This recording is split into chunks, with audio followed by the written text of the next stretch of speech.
Gotcha. What's going on, guys?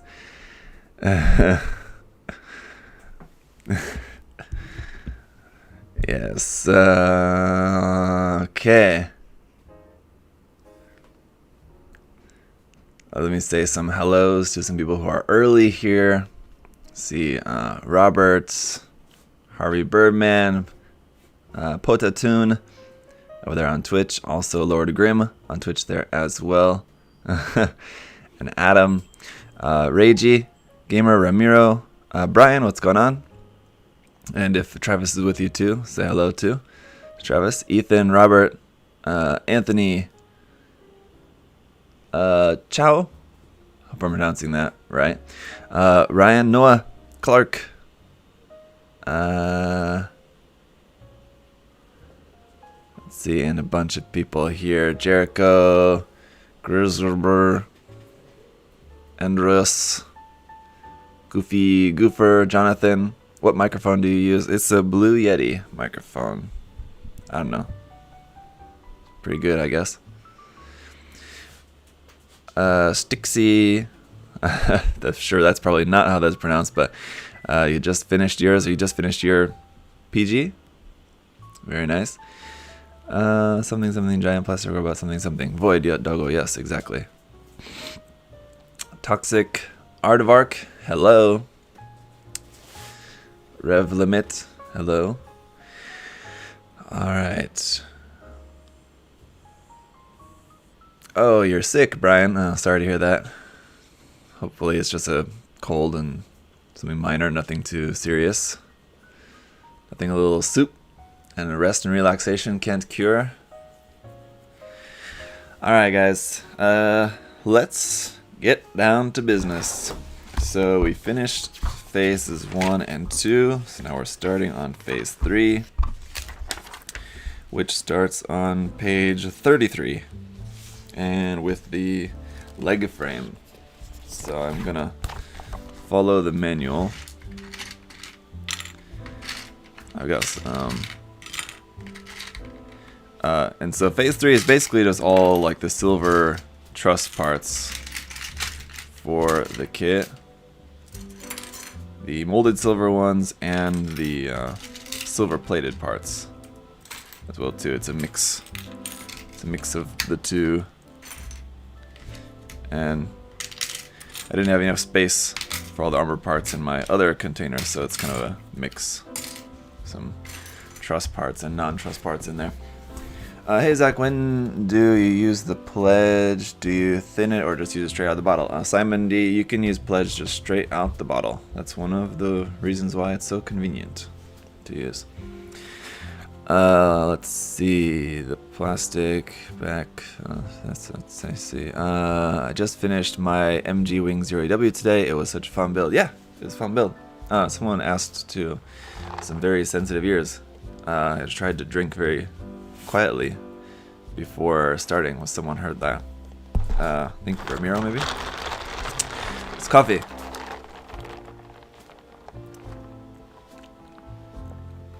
Wylan, use alclad paints. I'm sure I can get alclad paints here, but they're not that common here. So I'm sure once I move to the States, I'll probably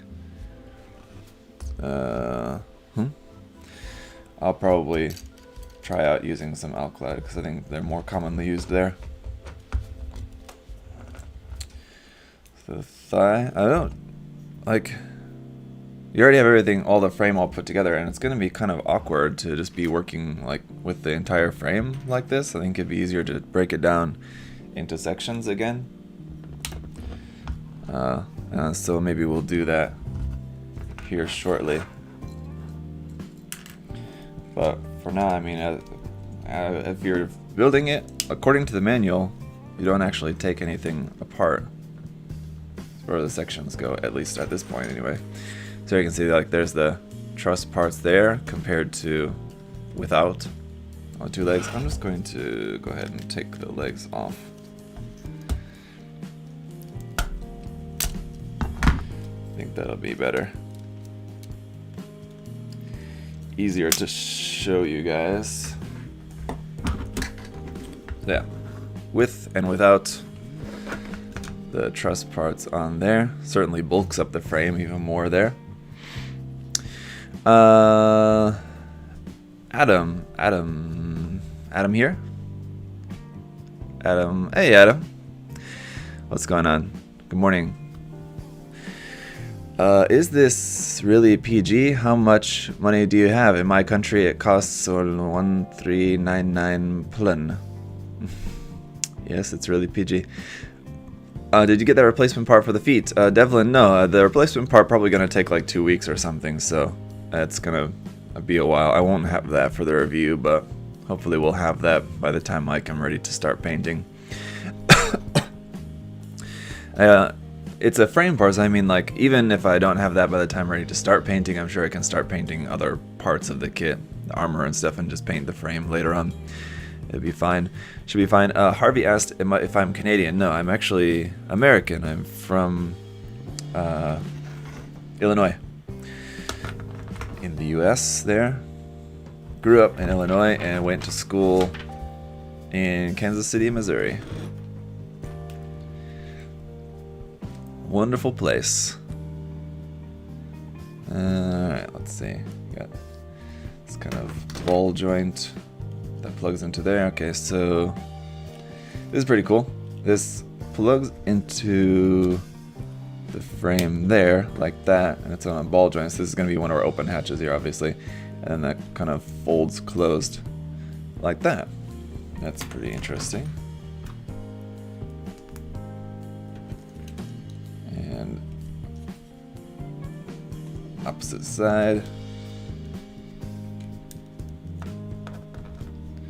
Neat. That one I don't feel like that popped into place entirely, yeah.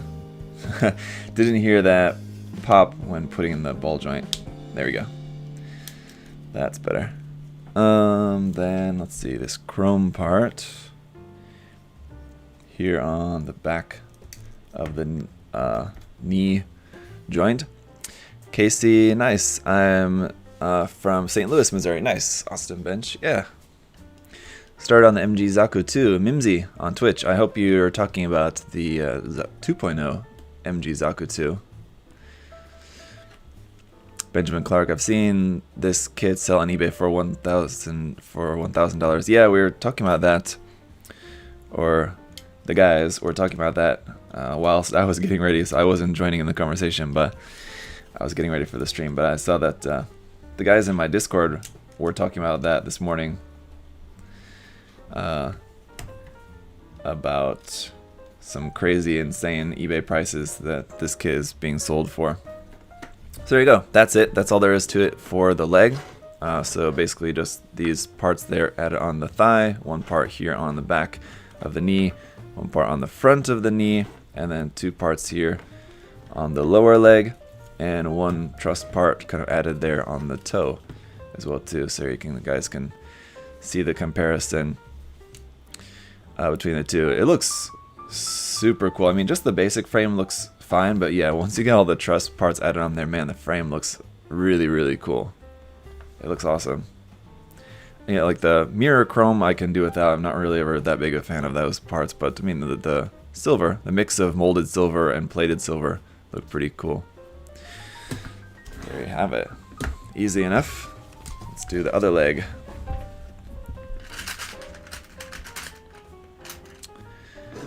Me too, also from St. Louis. Bro man, also from St. Louis. There you go. I've been to St. Louis, I think maybe twice, and both times it was very briefly. Like one time I went there, it was for like a middle school class trip. So like we went to a baseball game and we went to the Arch, and like I think that was kind of about it. And then I've been there once, like while I was in college in Kansas City. I went over to St. Louis for a show. I can't remember what show that was. I want to say I don't remember. I want to say it was... Who? I don't remember. Maybe... Damn, I want to say maybe it was Thursday? This would have been in like 2007, 2008. Maybe, I think, maybe Thursday? Maybe. Or Poison the Well, but I don't think it was Poison the Well. I think I saw Poison the Well in Lawrence at the Granada. Most of the times when I was living in Kansas City, like the only time,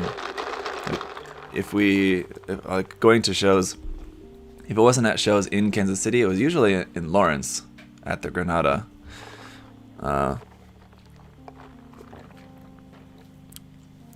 Like St. Louis was pretty far, so usually didn't go to St. Louis, but went to St. Louis once. I remember. I just can't remember what the band was now, but Thursday sounds kind of right. Maybe. Thursday would be fun to see live. Yeah. I think if I remember correctly, I think I've seen them twice live.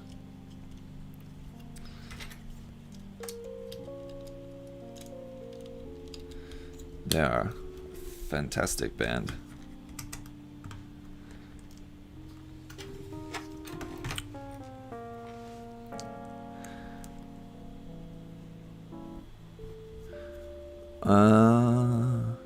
Wow, it looks really good so far. Yes, it does. Bushido.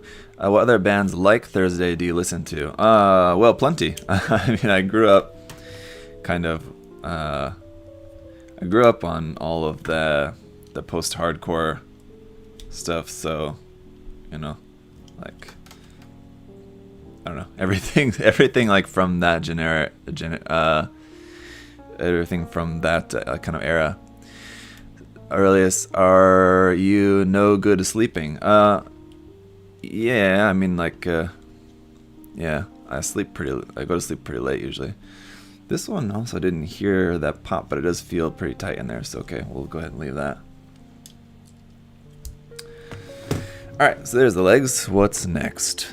The skirt frame parts. And it does say to take those off in order to do that, so... Okay. The waist truss parts. Interesting.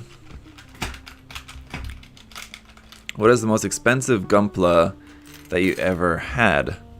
Probably the PG Phoenix, I would assume. Is the most expensive Gunpla, and I think. But I mean, like, I have a couple of Mechanicore kits, like the Mechanicore Deep Striker and the Mechanicore Ziegler were also pretty expensive. I think probably cheaper than the Phoenix though, and those are technically not Gunpla because they're not actually Bandai. So, I guess my final answer will be the PG Phoenix, probably the most expensive kit that I have.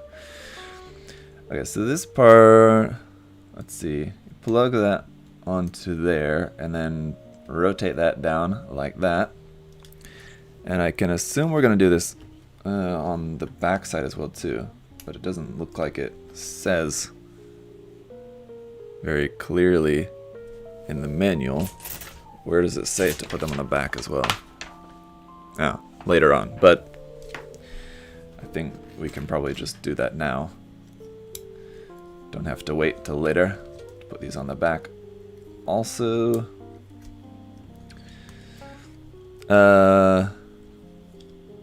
this dude makes the Origin RX-78-2 look microscopic. Yes, it does.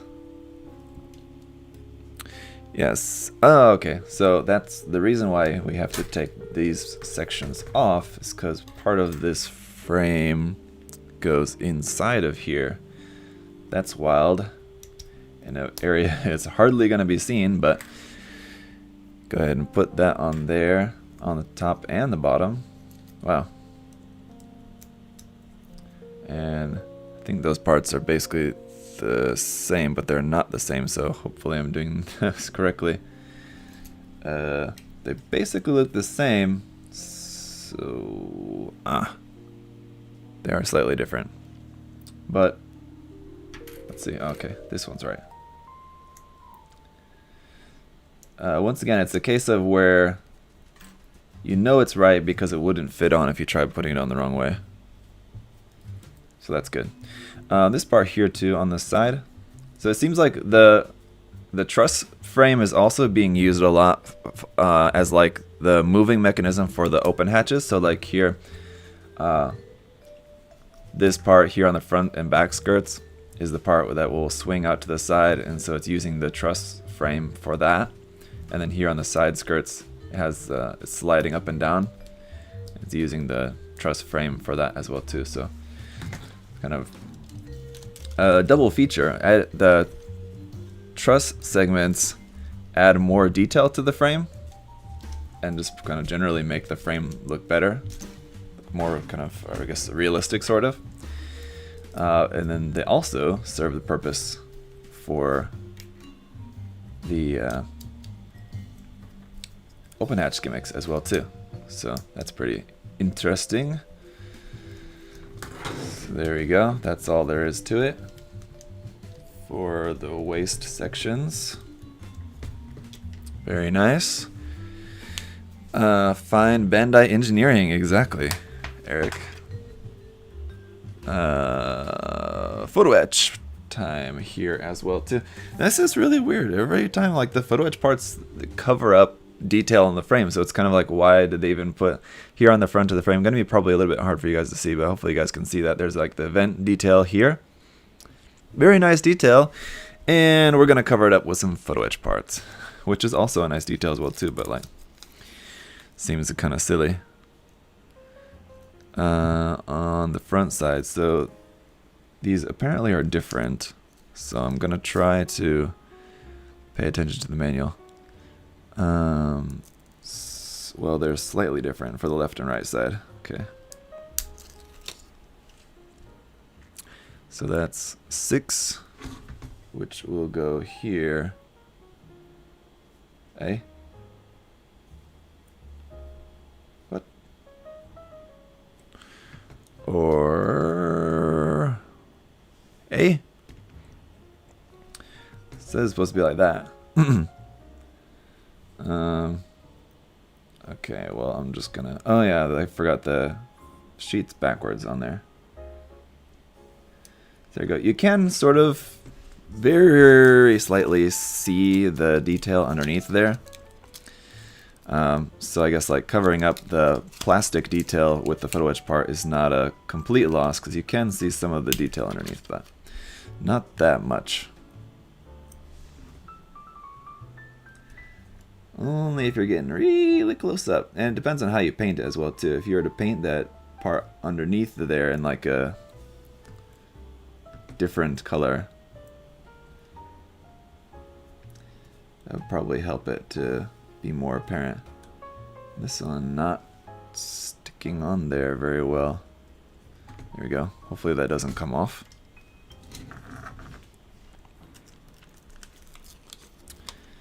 And then the other side here.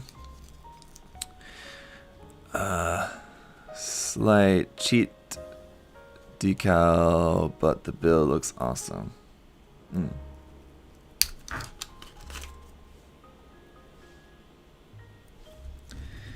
It's snowing here, by the way.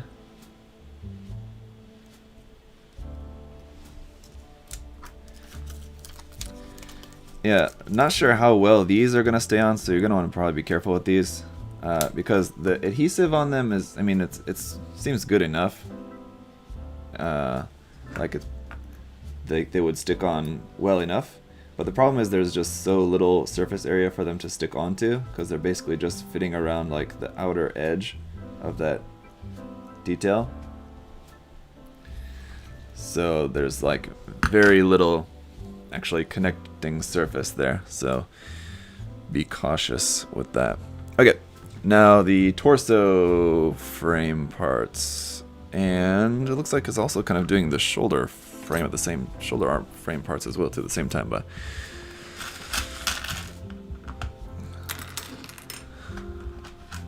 let's get these on here.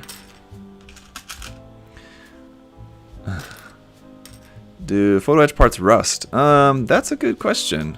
Not that I've ever seen, but you know, I've never really worked with photo etch parts that extensively, and I think every time that I have used photo etch parts, also I've painted them. So I think probably if you paint them, I would assume that would be less chance that they'll rust. But I don't know, maybe someone else has a different experience if you guys are aware. Do photo etch parts rust? Let us know. Okay, so let's see. This one.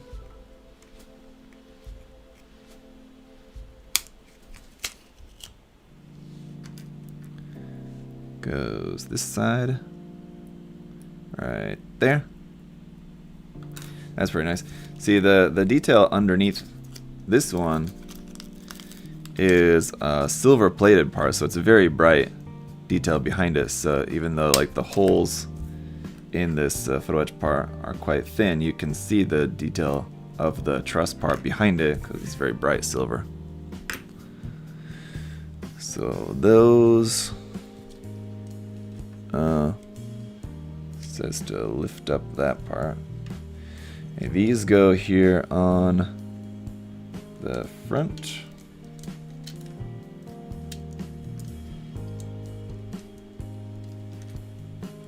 Come on.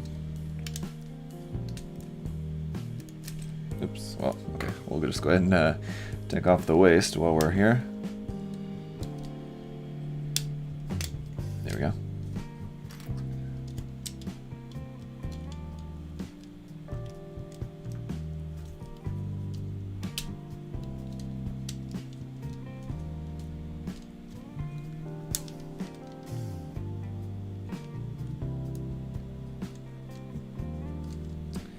And maybe just remove the core block since it's trying to fall out as well.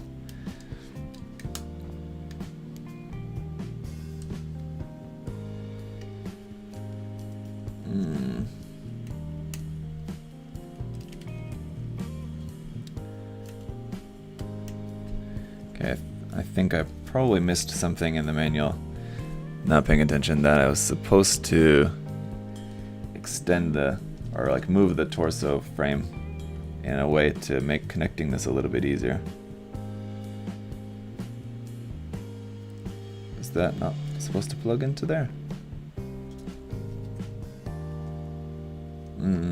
Okay.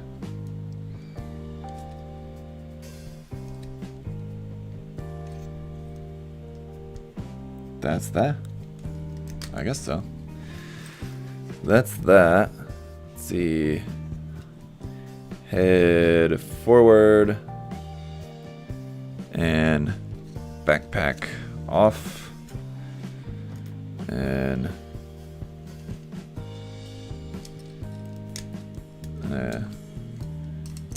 this truss part on the back side of the midsection there.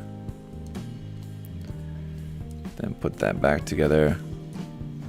Go back around here on the front, fold this part up, fold this part up.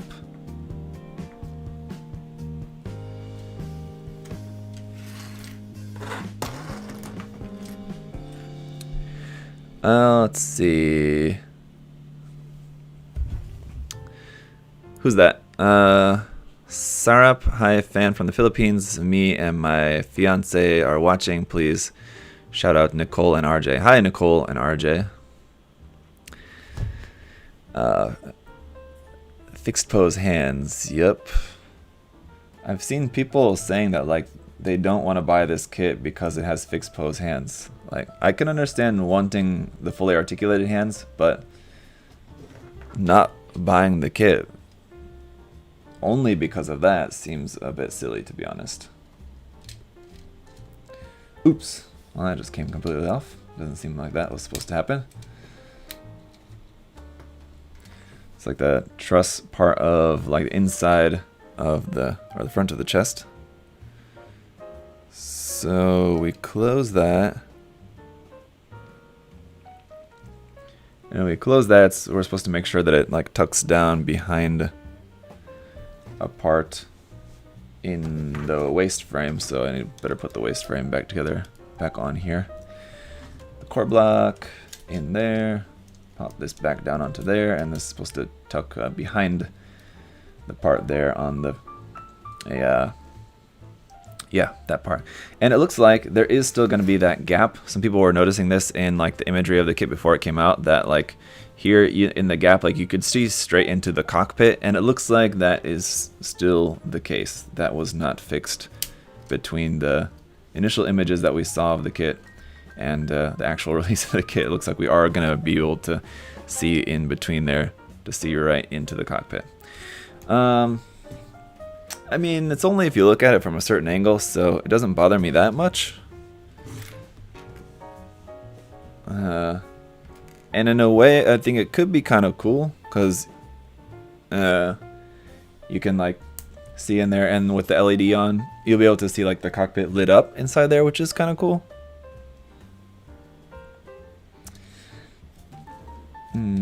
But yeah, let's see.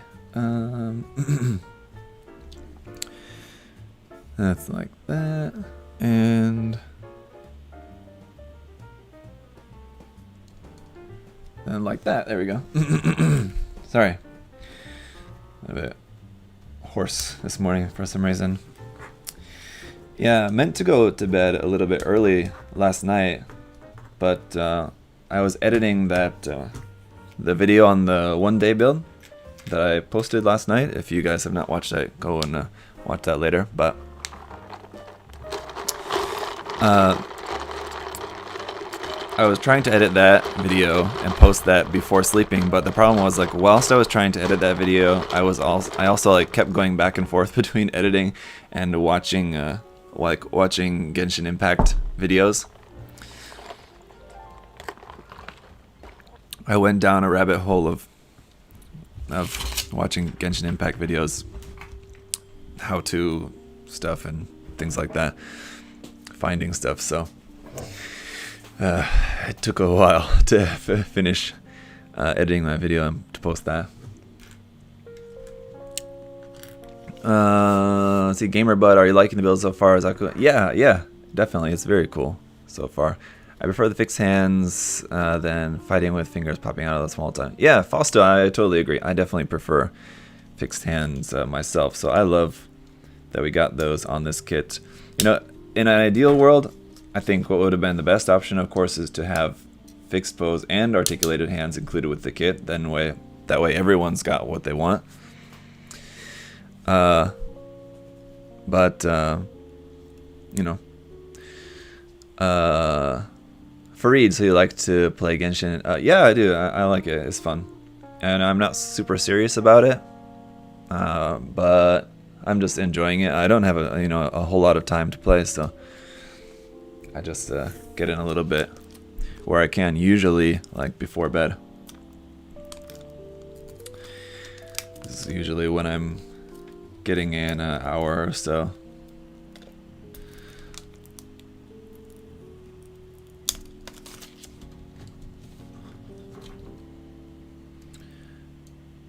And this one should fit in here for the chest vents, but also looks like it's got very little to actually hold on to, and it's a clear part, so it's really hard to see where this is fitting onto there. Yeah.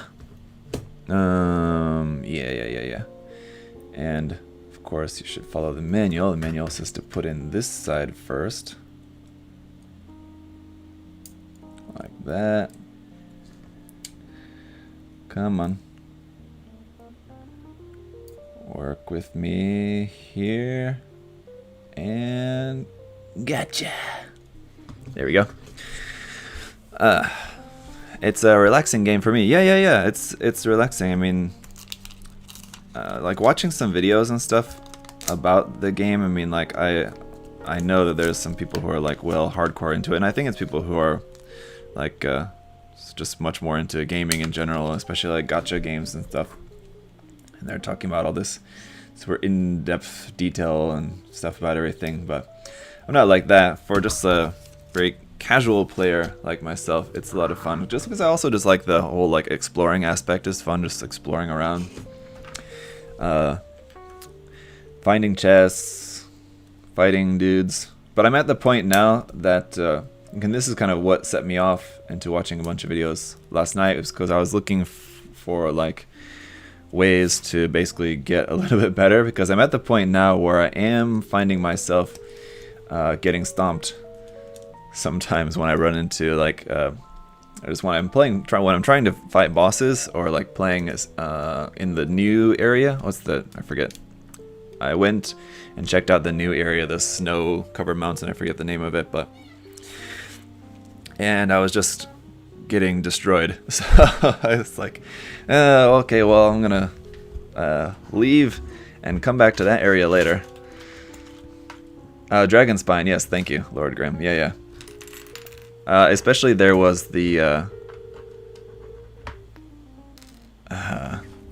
like I got up the hill, and there was the big Yeti dude.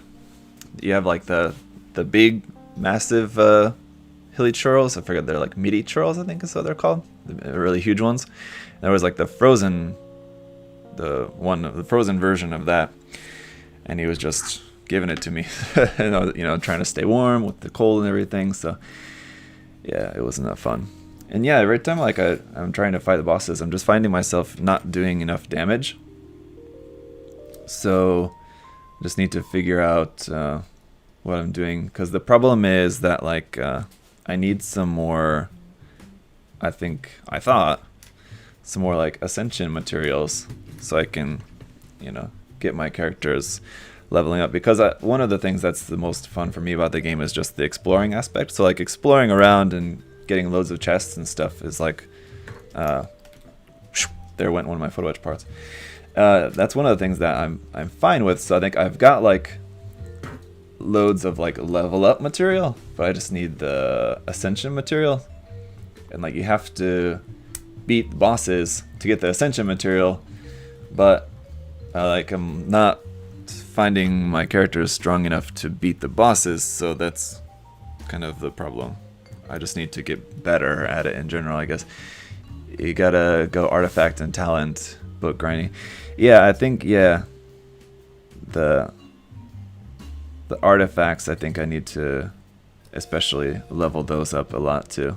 I think you're right about that, because like just the material for leveling up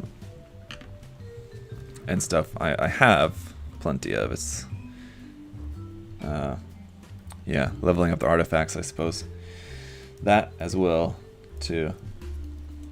I think I may be underestimating just how important those are, probably.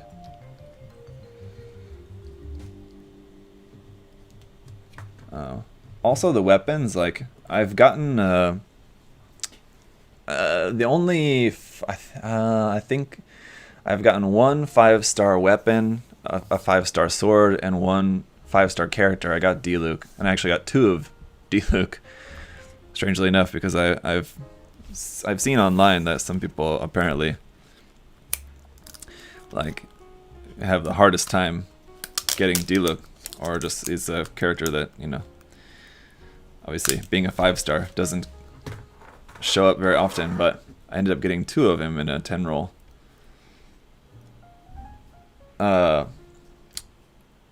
But yeah, as far as weapons go too, I've only got one 5-star sword that I'm not actually even using, because in like my team, my sword user, I'm using a different sword, which just has a better better ability or trait or whatever.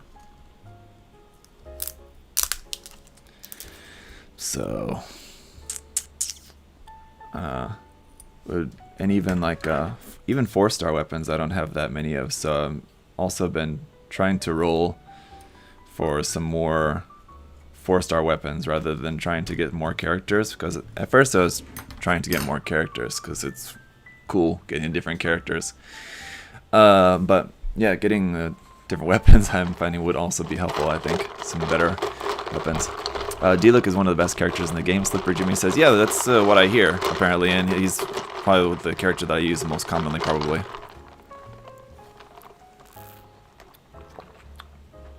Usually. He's certainly the strongest one in my team, I think, even though he's not the highest level. My main character is actually slightly higher level, because I had the materials to ascend her higher. If you got D-Look and then you can beat the game actually, and can fight all the monsters in Dragonspine. Yeah, I mean, yes, especially in Dragonspine, with all the frozen stuff, you'd think D-Look would be the go-to guy for that. But I was still having trouble. So yeah, I find I'm also kind of impatient. I'm not good at playing like in a tactical sort of way. I mean, I'm usually more for just kind of all-out attack, and not very strategic in like dodging enemy attacks and like being patient and just sort of like grinding away at enemies. I'm just wanting to destroy them as soon as possible. So yeah, I'm just not a real good gamer. The vents on the face look a little frowny lips.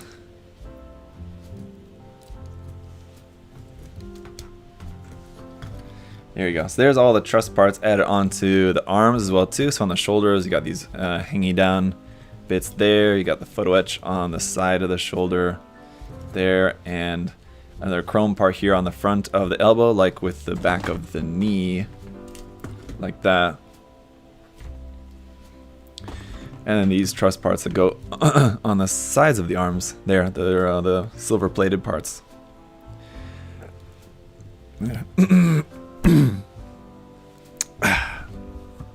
So finally, the head truss parts.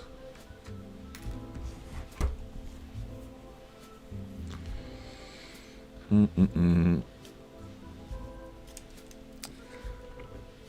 so these parts fit into the side of the head.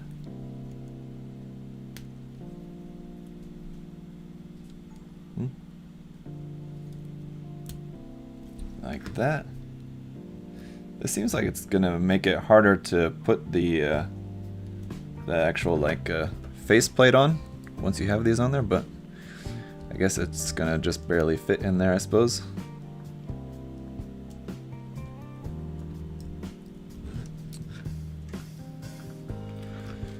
And this one here on the top. And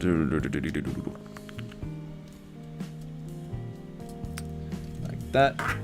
And like that. So there we go. Yeah, man, the head looks fantastic. Even though it looks pretty weird without any sort of chin, it still looks great with those truss parts on there. That is a nice looking frame, I gotta say.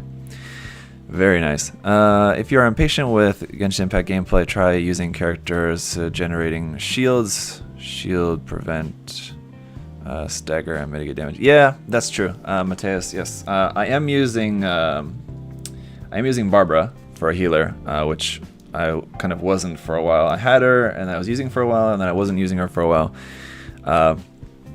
But yeah, she is very beneficial as a healer, so I went back to using Barbara as a healer. But yeah, at the moment, yeah, in my team I'm not using any character that has a shield, so I guess, yeah, maybe that would be a good one as well too. Basically, my team at the moment, which is kind of like my main team, is D-Look, Barbara, main character, and the wind version of the main character, I should say. And what's the fourth one? I forget her name.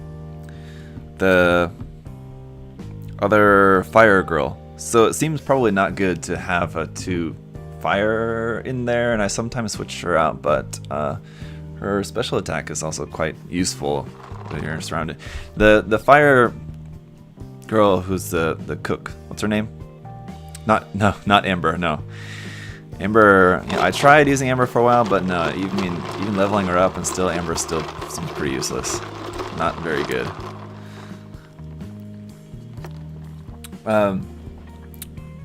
Yes, Shangling. Yes, I'm sure I'm not pronouncing that correctly, but yeah, Shangling with the spinning fire bits as her kind of special attack. That's very useful, I feel like. So, I feel like it's good having her around on the team, basically just for that. Also because the weapon that I have her using as well too, like the only weapon I have for her is like just a leveled up 3-star weapon, which is not that great. It's leveled up, I think it's at 40, but it's still like not that great. Yeah, Amber is good for expeditions. Yes, Noah, I will switch to Amber when I'm going around, especially when I'm looking for meat hunting, because Amber is good at shooting cranes before they fly away, and the pigs and stuff. So yeah, Amber's I'll either use Amber or the other, what's the little cat girl who also uses a bow. I also have her as well too. You know what I'm talking about? The ice character that uses the bow. 2 fire on the team gives an attack bonus. Ah, so maybe it's not that bad. Diona, yes, there you go, thank you. Yes, I'll either use Amber or Diona when I'm just going around wanting to do some hunting or whatever.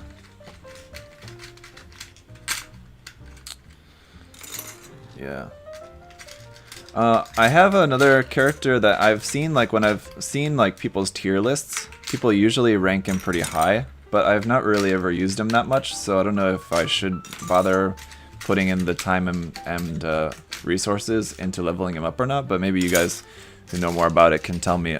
It's the not Kaede, but the other ice dude, the like boy, young boy looking ice fellow is another, I think is a other 4-star character.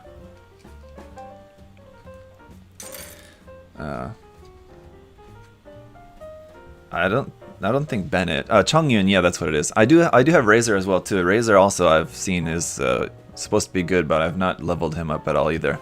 I have Razor and Chongyun, yeah, both of them. You said he's okay, but not amazing. Okay. So yeah, both of them I've seen usually ranked pretty high on tier lists, but I've not done anything with them yet at this point. Basically, anytime I need an electric type character, I'm just using Lisa. Oh, someone said Chongyun is amazing. Chongyun is pretty good. I was using Kaede for an ice character for a long time, and then just I've seen, like I said, when I've checked out different tier lists and stuff, I've seen that he's usually ranked pretty low. So I thought, well, I guess I maybe should stop investing materials and stuff into him if he's not as good as I think he is, as he's kind of seemed to been for me so far, but apparently maybe not as good as I was thinking. Kaie, was I saying Kaede? Kaie, yes, right, sorry.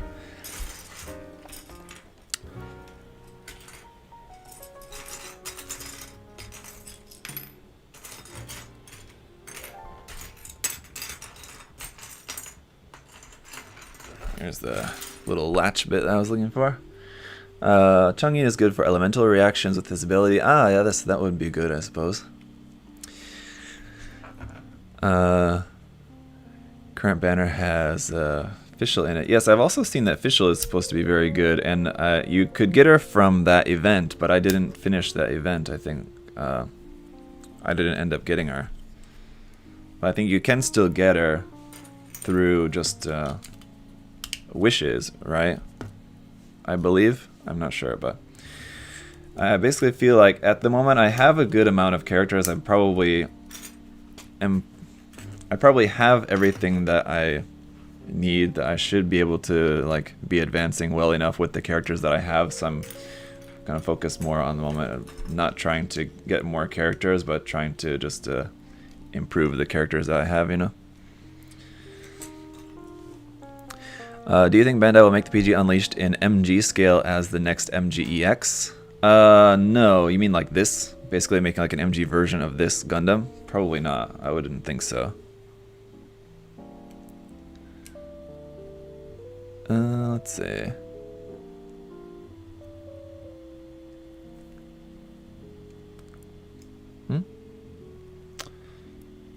How does this fit on there? That just... Huh? Oh. Yeah, it says it's supposed to pop into place. There we go. Very tight pop there.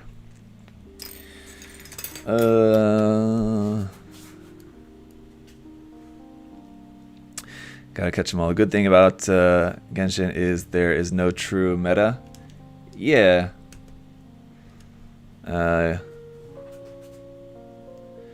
You can make elemental damage a lot with their skill combined with D-Look. Ah, yes, that would be good, I suppose. What's your predictions on the next PG Unleashed? Well, my prediction is that there probably won't be another PG Unleashed anytime soon. I have a feeling it's probably a one-off thing, especially just for the RX-78. But, you know, I could be wrong. The MGEX line is something where I think that that's actually going to be a line. Probably not kits that we're going to see that often, but we are going to see other MGEX kits in the future. This one, though, I would assume probably not going to see like PG Unleashed as like a normal thing. And that doesn't want to open very easily. But I want to open that up. See how that looks. There we go. So that hatch opens up on the back of the leg there. Oh, and now that we're getting more of the white armor on, sorry guys, I was gonna adjust this a little bit for you guys, adjust the brightness, because I know all that white armor is just looking all washed out. Do you have any 5-star? Mateus, yeah, I mentioned earlier, I have D-Look. It's the only 5-star character that I have.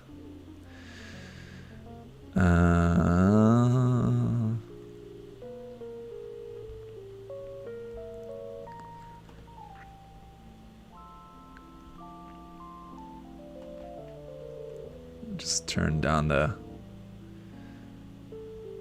camera settings a bit here so those white parts aren't quite as washed out, but there's only so much that I can do, so it's going to be a little bit better there hopefully for you guys. But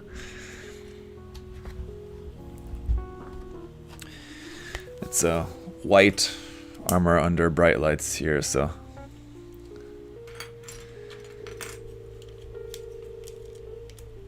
and this part here on the back of the leg.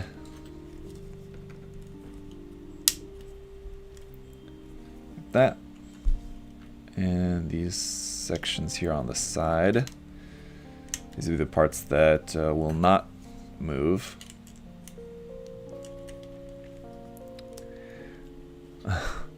Any big plans for New Year's? Chris, that's a good question. Thank you for asking. Any plans for New Year's? Yeah, we're gonna have a kind of get together. I wouldn't say a party exactly, but a get together with my wife's boss, who's just like friends.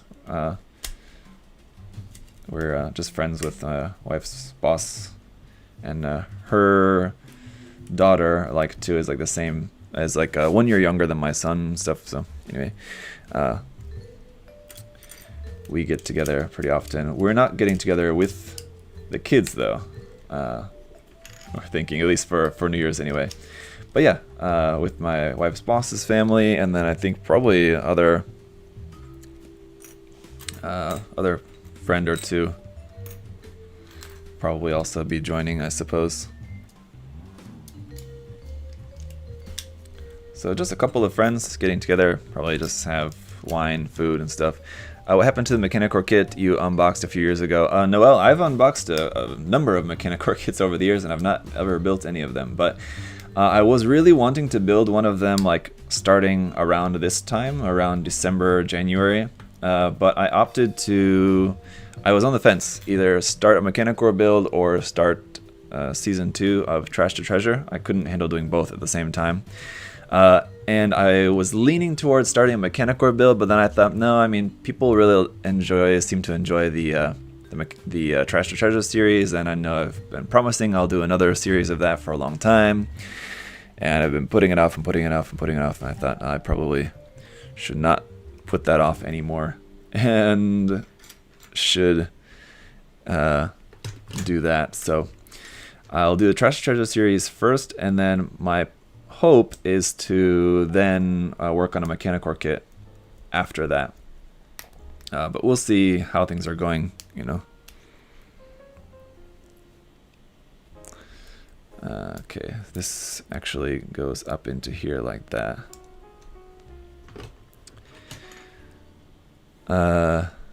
Hey, getting points with the boss. I mean, Lewis, it's not like necessarily that, getting points with the boss. I mean, like she's the boss technically, but they're like just friends basically. And where is the part there? For underneath the front of the toe. Dianjo, thank you as always for the super chat there. I have survived work and ordered the P Bandai HG Zaku like an idiot. Hey, that's not an idiot move. Look, even I forgot that there's a hatch on the front of the toe as well too. That's pretty cool. So that opens up and got some detail up inside there. The Zaku is not one that I went for, but it did look like a pretty cool kit. It's an HG origin kit, so you can't really go wrong with that.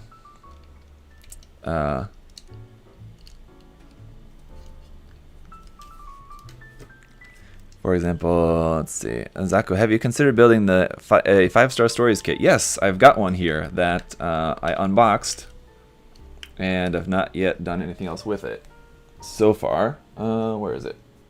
Here. The Wave LED Mirage kit. So yeah, that's another thing that's kind of on my to-do list, is working on that kit. You know, it seems simple enough. I'm not going to do anything like too crazy with that, so it's just a matter of working on it. I'm more annoyed that the normal Zaku is a P Bandai kit instead of Crecilia's Forces version. Yeah, it's one of those instances where they do you like that. This part, why is this not going on there?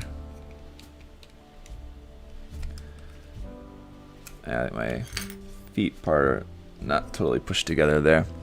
5-star stories, mech designs are beautiful as hell. Yeah, I'm not super into them in general, but there are, like, sometimes they look cool, yeah. So that's why I wanted to try one of the kits. I don't foresee myself building them very regularly at all, but maybe, you know, once in a blue moon, if there's a kit that I particularly like, you know, we'll see. Who's spamming? Who's spamming?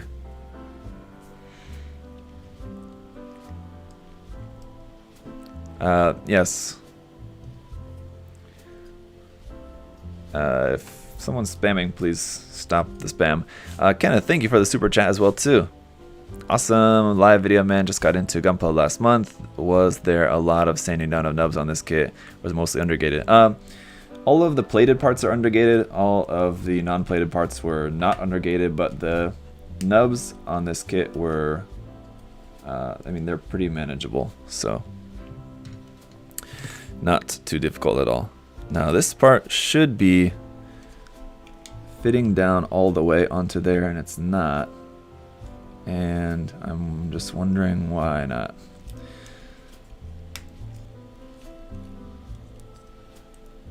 There we go. Yeah. Let's. I really like the goof. Should I buy the MG version instead, or just the HG? Furry, it depends on which version of the goof you're talking about. Well, I guess for like the regular goof, the MG 2.0, I've not built, but it looks, and everything I've heard about it would indicate that it's a fantastic build. Also, the HG Revive, also very good. So, kind of either way you go with the regular goof, whether it's the HG Revive or the MG 2.0, those would be good kits. If you want the Goof Custom, the MG is not that great. It's quite old. It's nice that it's a 1/100 scale, but the HG is much, much better. The HG is a really nice kit. So if you want the Goof Custom, then go for the HG definitely. If you want the regular Goof, then go for kind of whichever scale or whichever grade you normally would prefer. If that makes sense. So yeah, not having that bit of ankle armor means I wouldn't be able to put this on, but I think I can actually put it on. I can't put this part on here though, because I don't have, or that part of ankle frame. What I can do, I think, is just kind of fake it with this one, and just, even though I only have half the frame, I can still put that part on there. Don't know if it's gonna stay on there very well, but can at least put that part on. Like that, and then we've got a little hatch here on the ankle as well to open up. We've got some nice detail in there. I'm just missing one side of it. Oh, and more clear red parts for the thruster bells underneath the feet. I don't really necessarily like clear red for those, but that's what we got for the backpack and in the feet. Should say, both in clear red. Try to put this piece in there without having anything behind it. And it looks like it'll work well enough. So I'm missing that bit there. I've been thinking of buying the Jesta. Is all the variants of it worth it? Galaxy Wraith, the Jesta, yeah. I mean, as a MG, it's fantastic. Considered by many to be one of the best MGs out there. So there you have it. There's one leg down. The two-tone white is nice. It's not super apparent, but I mean, you can see that it's multiple tone and it looks nice. It's looking pretty good. I know it's bright for you guys. Hopefully you can see that pretty well. Got a hatch there on the knee, hatch here below the knee. Those open up like that. This hatch here on the side opens up. Just getting back to the Jesta question as well too. The HG Jesta is also really nice. I enjoyed it, and so the Jesta cannon, HG also nice. The MG Jesta cannon is P Bandai, unfortunately, so if you want that, it's going to cost you a little bit more, but it's also a good kit.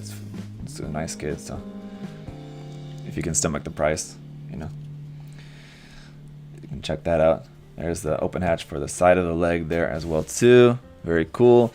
John, thank you for the super chat. He said, PSA for those entering the 40th anniversary Gundam campaign, get your codes entered soon. Approximately ends December 31st. Happy holidays. Yes, that's a good reminder. Thank you for that. Little hatch there at the top of the thigh.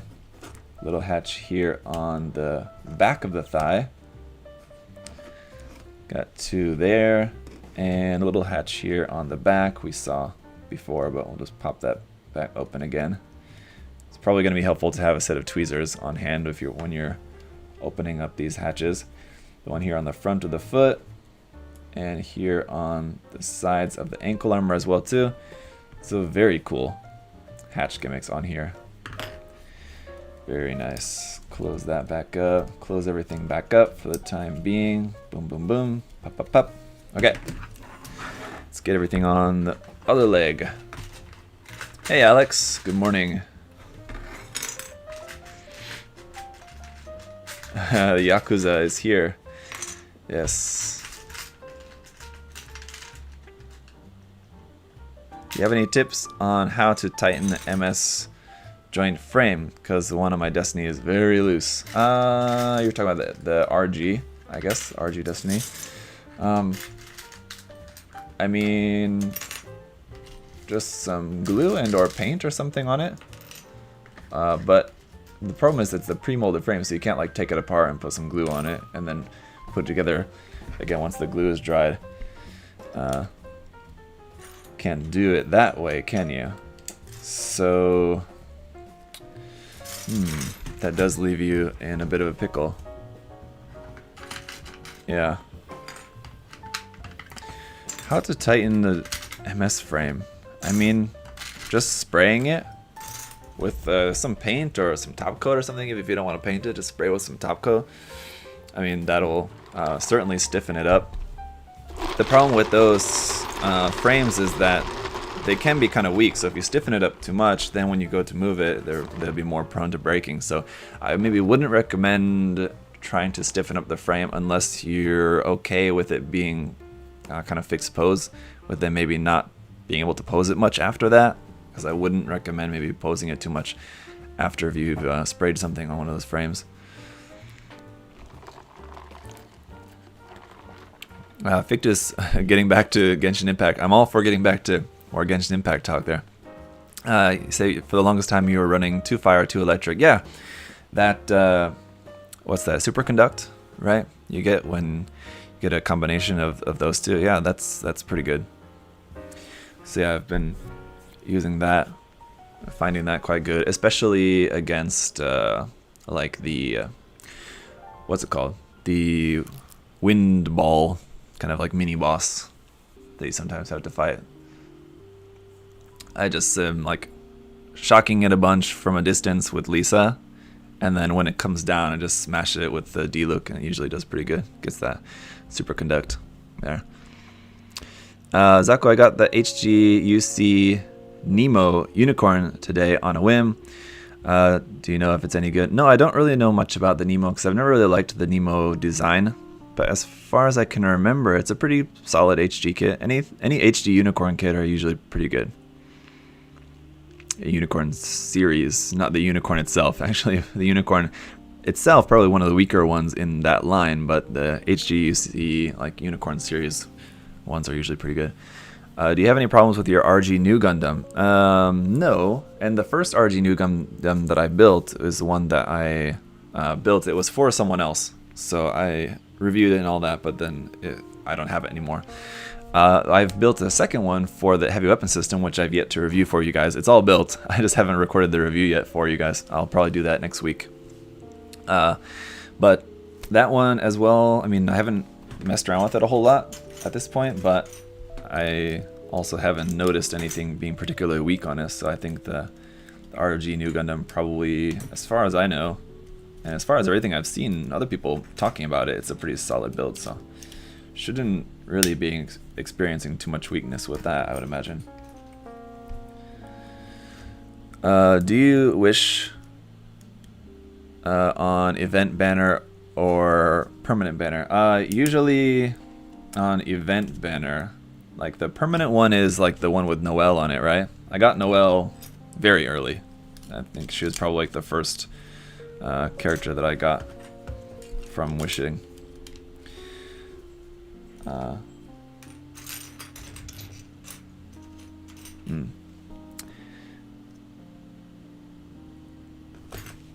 Let's see. What's that? Trying to read. Chongyun is great for elemental bursts since he converts autos of melee characters. I guess I'll have to maybe start trying to use Chongyun a little bit more. What Verka kit do you think should get a 2.0? 2.0 of a Verka kit? That's a good question. 2.0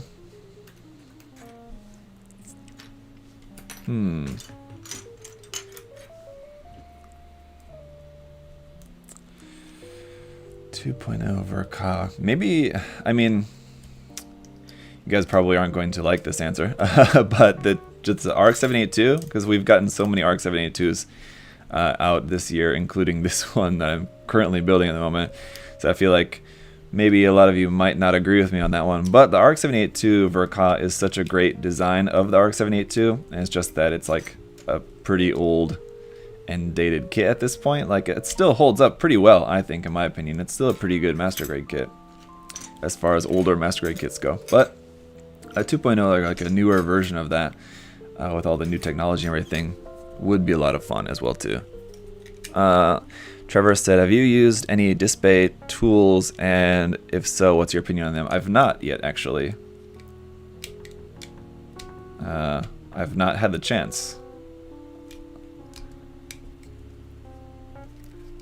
So, you know, if I get a chance to try them out, I'll be looking forward to trying them out and letting you guys know my thoughts on them. Speaking of tools, though, I am planning on doing a number of different tool reviews and stuff for you guys in the very near future. This month, like the past month or something, like most of December, I was like really focused on like working on a lot of painted builds. So as you guys can tell, like recently I've been uploading a lot of videos, you know, showing off painted builds that I've been finishing recently. So I've really been enjoying doing a lot of painted builds this past month. But I think this coming month in January, I'll be kind of changing gears again and going back to getting back to doing a lot more reviews and stuff, because I've just been kind of ignoring that while I've been working on painted builds quite a lot more. And I don't think anyone's necessarily complaining either way. It's just I like to just change it up every now and then, focus a little bit more on this stuff for a while, and then focus on that stuff for a while. That's just more enjoyable for me. But yeah, so among, oops, that's not right. That's the one for the knee. Among the reviews and videos that I'm going to be working on a lot more this month is especially some tool reviews. So I got some really cool tools and other stuff recently that I think will be cool, exciting for you guys to see. So got some cool tool reviews on the way, some wave stuff, and something else from Plamo Kojo, and Tamiya, so a few things, and also some more Kotobukiya MSG weapon option weapon stuff to review as well too. Those videos don't get as much views. Naturally, I mean, obviously it's just a like review for just some like option weapons, so kind of makes sense. It wouldn't be quite as popular as like an actual like Gundam kit review or something, whatever. But I like doing those videos because I feel like if I would want to see those videos myself, you know what I mean? Like the videos on the MSG option weapons parts and stuff like that. I feel like that's a good resource for you guys. So even though generally they don't get as many views or anything, so they're not like as good like for my channel, I feel like that's a good resource for you guys to have, to be able to see those weapons and like kind of how they compare generally like in size and stuff, because they're not really that consistent, unfortunately. And Kotobukiya doesn't, obviously they're not going to put out like in their promotional images and stuff for those kind of kits, they're not going to show you like comparisons of how they compare with like Bandai kits and stuff. So somebody's got to do it. So I'll be doing some more of those videos as well too. I've got a couple of more of those to share with you guys.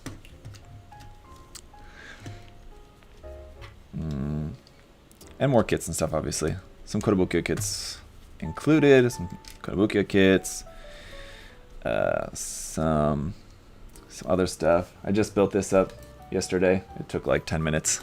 But the new Pokepla Mew kit. So I'll just do a quick little review on that one for you guys as well too. That was a fun one.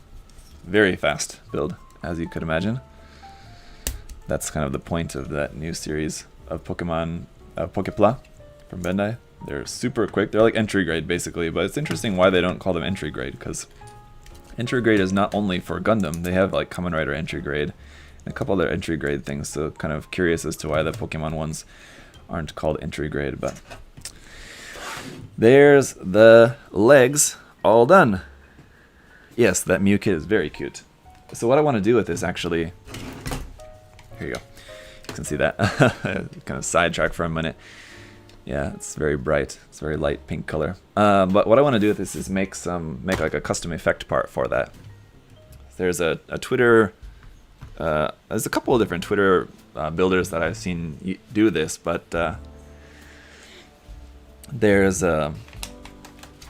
one Twitter builder who does this, especially quite a bit, of making these like effect parts that are like a clear plot plate, like basically.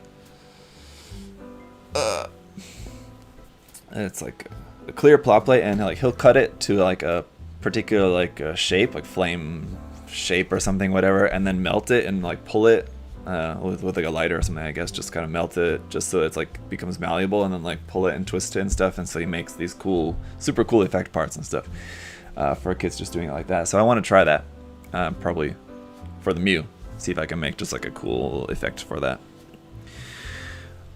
Someone asked who asked the best girl in Genshin Impact. I'm not sure. I don't know. I've not really decided. I'm not really too fond necessarily of any particular character, I guess, at this point. Have you thought of casting one of the ankle frame parts in resin so you don't have to wait for a replacement part? Michael, for the work required to do that, I think I'm fine with just waiting for a replacement part. It's not that big a deal. I can wait 2 weeks for a replacement part. I've got one photo etch part here that I'm feeling like I probably should have put this on already, but oh, it goes on the backpack, doesn't it? Okay, I missed that.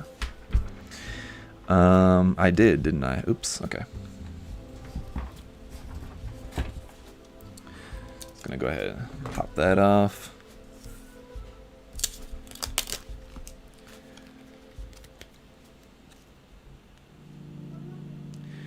And because, hang on.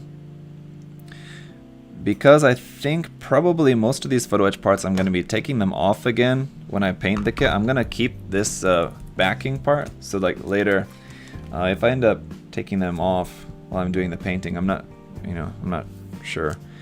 But if I want to take them off and then re-stick them or something, I'll keep this backing part so I can stick them back into here while I'm painting the kit. So just a heads up, you guys might want to do the same if you're planning on painting the kit. Did your Toads Ritter arrive yet, if you ordered one? Bro, of course I ordered one. That thing looks so awesome. But no, it has not arrived yet. Is it released in Japan? I ordered it through P Bandai here in Korea. And I think we usually get stuff a little bit later than when it comes out in Japan. So I will get it. Yeah, really looking forward to that. Of course, looks super cool. I actually have a resin kit. A resin kit for the Toads Ritter that now I'm feeling like I'm probably just gonna want to get rid of that, because I'm not gonna want to bother, building a resin kit, which is much harder when I've got the Bandai plastic kit. Obviously the resin kit's probably nicer and just like its detail or whatever, but if I can save myself a lot of trouble, kind of okay with just doing the Bandai one. Alright, so that part goes there. Would you recommend this kit as a long build sesh thing? Edgy? You mean like you're wanting to like just sit down and like build the kit in like one long session or something? Or like, you mean like as a kit that you could sink like months into or something? Not exactly sure exactly what you mean by that, but in general, I would certainly recommend the kit. Yeah, I mean, for whatever your damn, supposed to put this other one on there first. Whatever your intended purpose is for the kit, I mean, it's up to you. Are you thinking you'll have to add a bit of glue when you replace the photo etch parts after painting? Yeah, David, probably yes. Whether I have to or not, I'm just planning on gluing them anyway, because I'm assuming they probably will need a little bit of glue for those photo etch parts. They may end up not needing it, but just to be safe, I will be gluing them back. Any of them that I do intend to take off and put back on. So there's our crotch open hatch gimmick there as well too. How is your HG Bale holding up? I don't think I've touched it since I reviewed it. but I would assume that's probably holding up like most HDR and Blood Orphans kits, in that they tend to get pretty weak over time. That's interesting there. So for the connection point for plugging on the beam rifle here to the back skirt,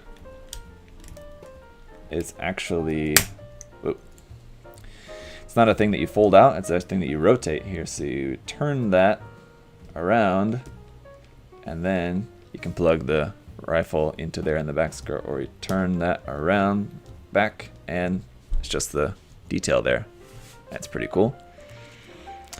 Hey, I was wondering what kind of airbrush you recommend. I want to get into customizing HD kits. So I've used primarily either an Iwata or a Sparmax, and Sparmax owns Iwata now, so they're basically going to be kind of the same quality as far as I understand it. So either Sparmax or Iwata are both great. I've not really had any problems. With my Sparmax airbrush, I did get a crack in the nozzle, but I mean, I think it's just unlucky. It wasn't anything that I did. It was quite random. I don't really know why it happened. Didn't really seem to be for any particular reason. Because usually, as far as I understand it, that usually happens like when you have the needle pushed too far forward. But like I hadn't adjusted the needle at all. It just suddenly cracked. Or I don't even, maybe not suddenly actually, just I suddenly noticed that it was a problem when it hadn't been a problem before. So it's not like I was cleaning the airbrush and like put it back together and I pushed in the needle too much and then started painting again and I realized that it's cracked. I hadn't cleaned it. And as Alex can tell you, I certainly don't mind a dirty airbrush. If Alex is still around. If you guys watched the live stream, Alex was giving me crap about my dirty airbrush and cleaning it for me. Alright, but what's the deal with this part and why did I have like do I not have that part on there correctly or something? All of these parts went on fine until I get to the last one, and now it's not wanting to fit on there.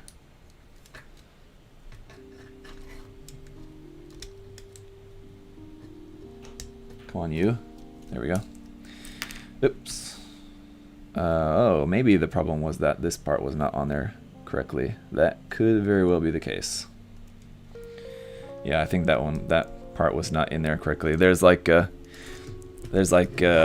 of 3 bits, and then this are like kind of anyway 4 bits like that kind of inside there, and then this needs to like slot into the middle groove, but if you put it on wrong and you have it slot into the wrong groove or something, that's I think probably what was the problem with that one. I didn't realize I wasn't live and 18 minutes behind forever now. Oh, Victor, so that's why you were talking about Genshin Impact like way after the fact, because you weren't watching live. Okay. That makes sense.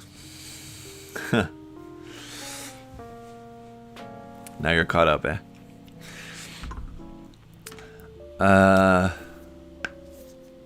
Yeah. But man, I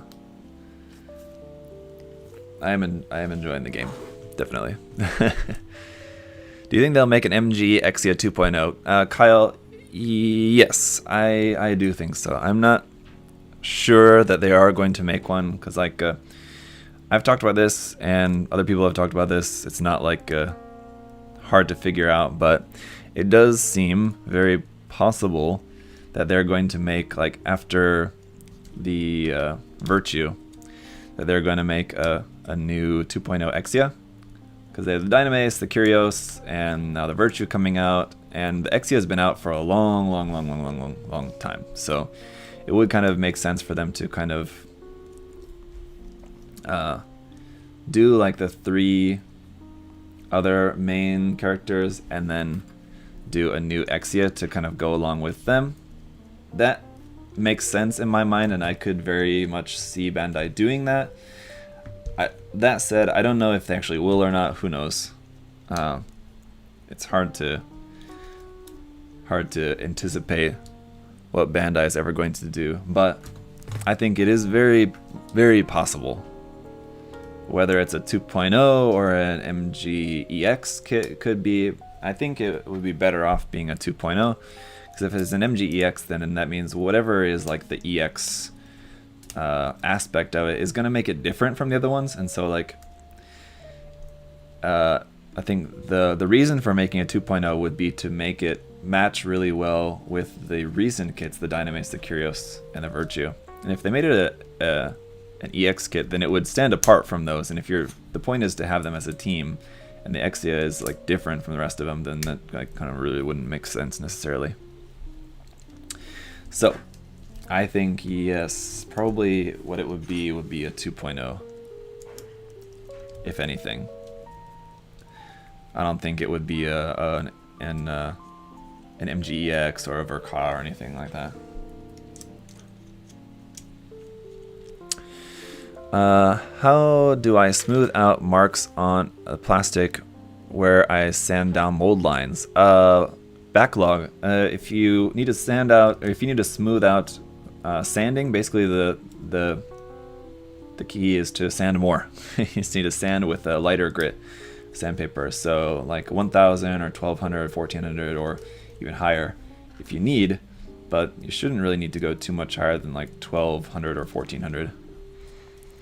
That should make it plenty smooth for you, I'd imagine. If you're not painting the kit though, and you're worried about the discoloration, because I think even if you're sanding at 1200 or 1400, you'll still get like some discoloration of the plastic. You'll want to like polish it or buff it, and you can just use like a piece of cloth or something even for that at that point. Or just like A4 paper, just a piece of paper works well enough for that as well too. Or you can sand it even more with like 2000 grit or something like that if you wanted to. But alright, so there is all the armor on the waist section. And let's try out the open hatches here now without checking the manual. I don't exactly know how these hatches are supposed to open, so just kind of winging it. I think I better check the manual because it's not working. Okay, that slides out and then it opens out like that. So it doesn't just open out like that. You have to slide it out to the side a little bit, and then you can rotate that like that. And then this part is what? How does this one open? Guess I better check the manual, but maybe not. Okay, wow, that's pretty cool. It like accordions out there, sort of. That from that little part there. That's pretty wild. So it opens out and out further. Neat. Interesting. And cool. And the side skirt also slides down a little bit there. Not that much of like an open hatch necessarily, but that does slide down like that. Like that. Neat. Okay. Chest armor time. Here it is. It's mostly been white so far. Now we're getting to our blue parts and we can get that Gundam tricolor. Also the chest vent parts, which are individual little pieces.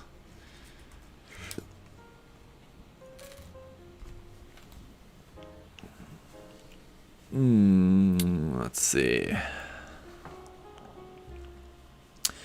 Zach, you giving the PG Unleashed 2? Am I giving one away? I think is what you're asking, Zanzan. No, I'm not giving one away at this point. Maybe someday in the future, but...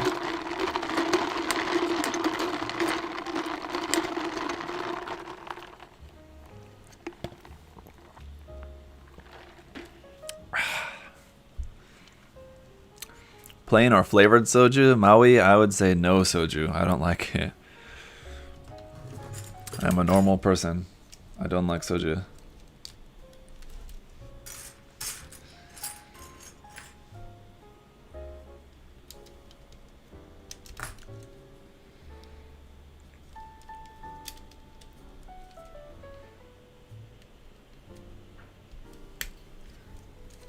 And actually, like flavored soju, it's not that much of a thing here. At least I never see. Here in Korea, I never see people drinking flavored soju. It's just regular soju.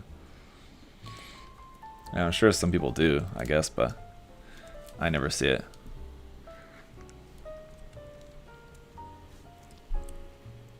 I just bought some kits from USA Gundam Store, HG Heavy Arms, HG Hazel 2, HG Jim Quell, HG or RG New Gundam. Also picked up some sanding sticks and waterside decals for the new. Very cool. Hope you used a discount code for yourself. It doesn't do anything for me. When you guys use that discount code, I've said this before, but I feel like some people have not heard this, and maybe some people don't know this, but oh, Alex says the young kids be drinking the flavored soju. Oh, okay.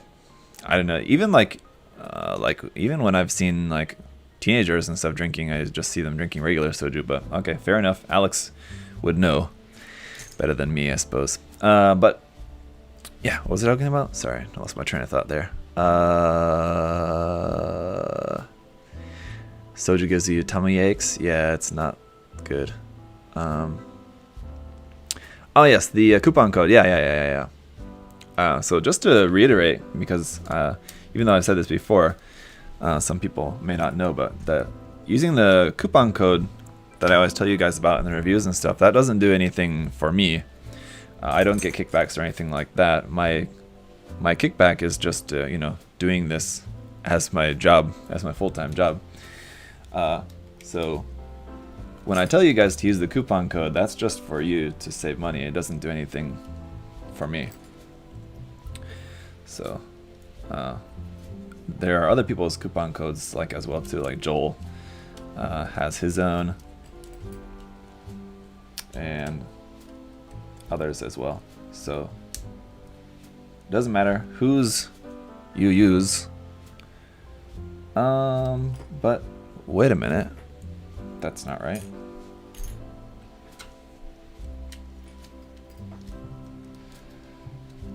There we go. That's the one. And that's weird. I have a feeling that part is not on there correctly. Yeah, I'm gonna take this apart. No kickback. You gotta bug Adam about that. Well, like I said, I am able to do this as my job, as my full-time job, working for Adam, and so, you know, as long as he sees, you know, people keep using the code, that must mean that people are watching my content and going to the store and buying stuff. So, you know, that's kind of affirmation that it's good to keep me on the job. All right, so.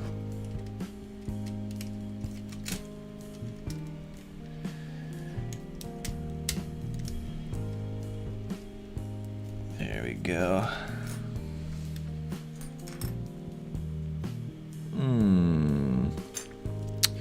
Okay, I wanted to put the parts on the back as well too, but we have to put the rest of these parts on the front first.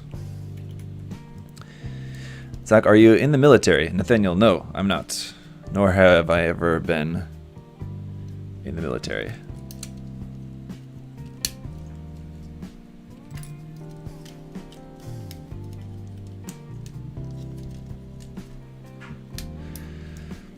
Have you built and reviewed the 100 versus Astray line, like the Gale Strike? No, I've not. Androius.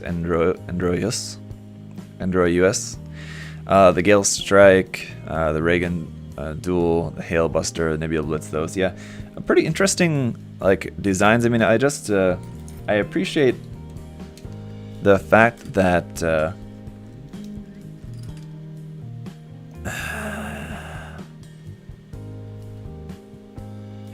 weird. Okay. It's kind of cool how they how they made those kits, how they basically just took the kits and just like moved the parts around to make them into newer designs. That was pretty cool, but I didn't really like any of the designs enough to actually get any of them. They all looked pretty goofy. I mean, it was an interesting concept, but I just didn't really like the look that much. But the 1/100 scale non-grade seed kits in general are pretty good. I mean, for what they are. I would say, and I don't have a ton of experience with either line, so, you know, take this with a grain of salt, but in my opinion, the 1/100 scale non-grade seed kits are better than the HG seed kits generally. It's obviously much fewer options, but in general. Have you reviewed the Red Astray Kai 100 scale? No. I think the only MG Astray kit that I've reviewed is the Blue Frame D.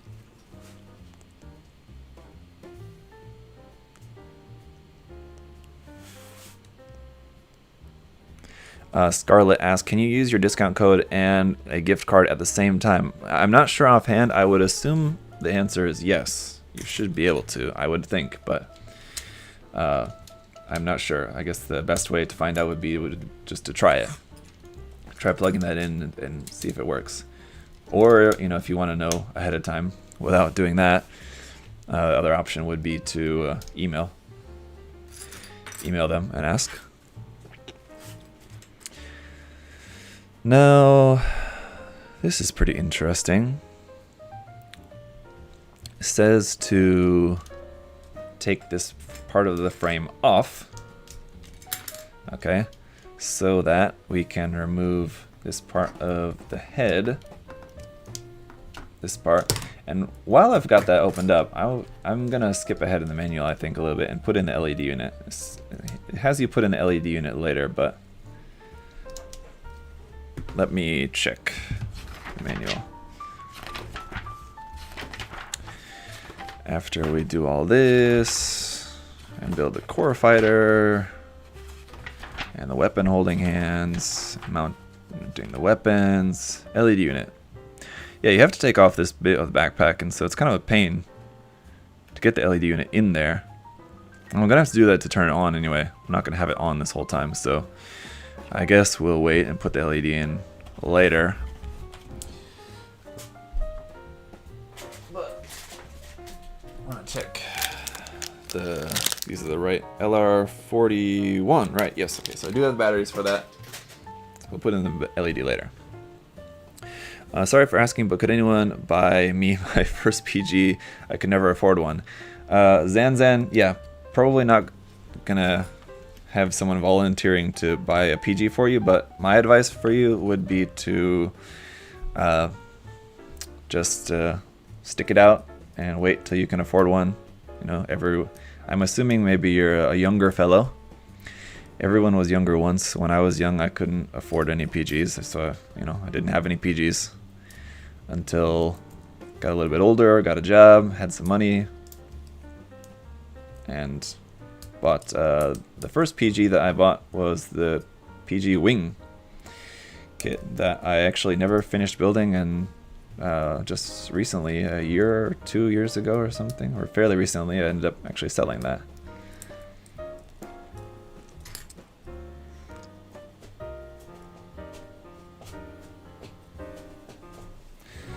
Alright, so you had to take that part of the head out in order to get those yellow parts on there, and then you can put it back and put this part back on the back of there again.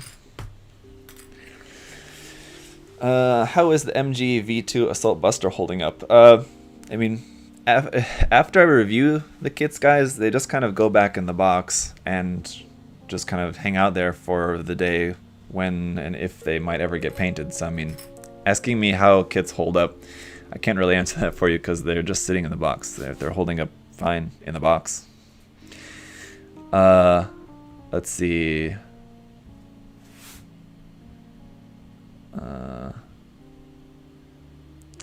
You have any special plans for 150K? Not at the moment, it's still a ways off, so I'm not too worried about that yet.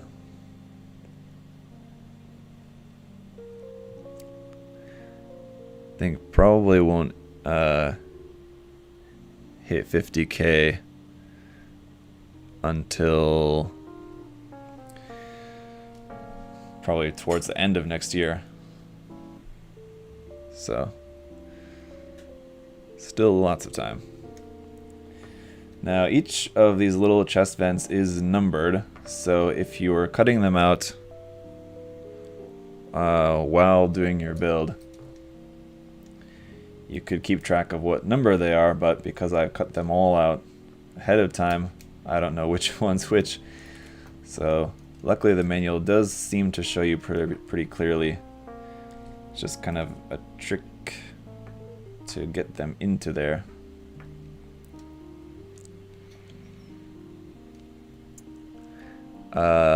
Yes, what? That and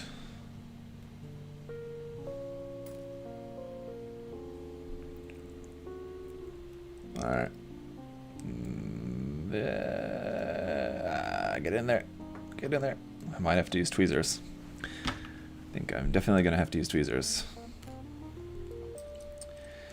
My big fingers are not gonna be able to do this.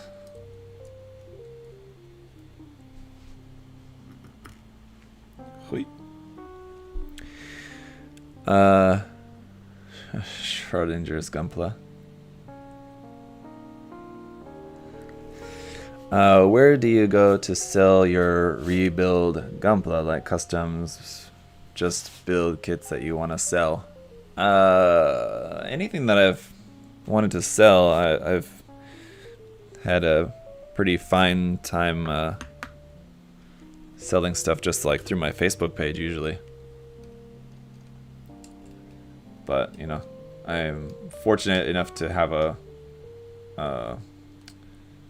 large audience on my Facebook page. So like if you don't have that, then I would also just maybe recommend Facebook, but just like a group or something, a group that allows posting stuff for sale. Not all groups do, so you know, check the rules of the whatever group you're posting in, but if you can find a group that allows posting stuff for sale, it'd be a good place to start, I suppose, if you wanted to sell something. I don't know if I noticed this during the unboxing, but the yellow is actually two-tone yellow as well. And the two-tone red and the two-tone blue and two-tone white is all pretty apparent, but the two-tone yellow was less apparent. And even on the kit, it's not super obvious, but you can see there's one color is just basically pure yellow, and the other color is a slightly orangish yellow. Very slightly. It's, like I said, it's a very minor difference.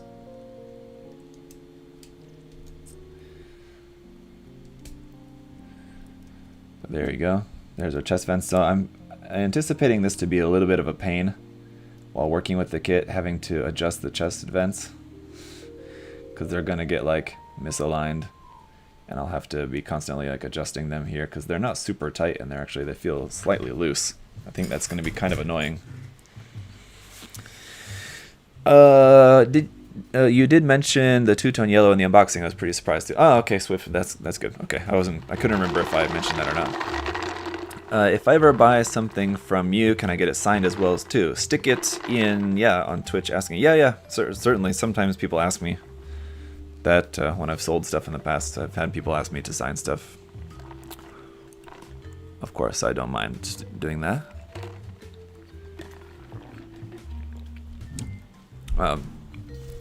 Not only sold stuff, but just like giveaway stuff as well too. Stuff for giveaways, yes. So not too uncommon. It was pretty weird though the first time that like happened to me in real life though, because I think like the Philippines was the first time like after like being a YouTuber and like my channel started to grow and stuff.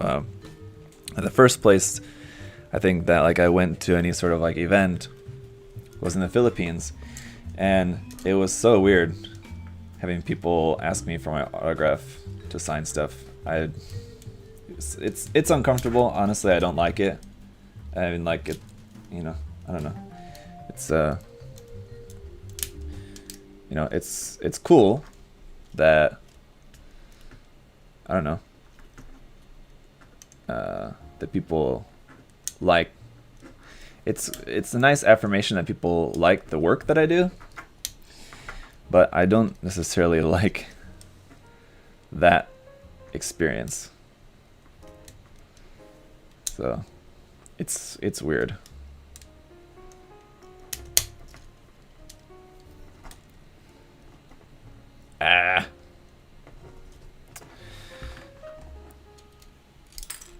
A little bit touchy here.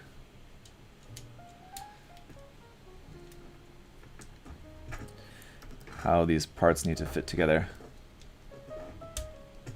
There you go. It's weird. Like, wasn't working, and then once that part popped off and I popped it back on, then it fit perfectly in there.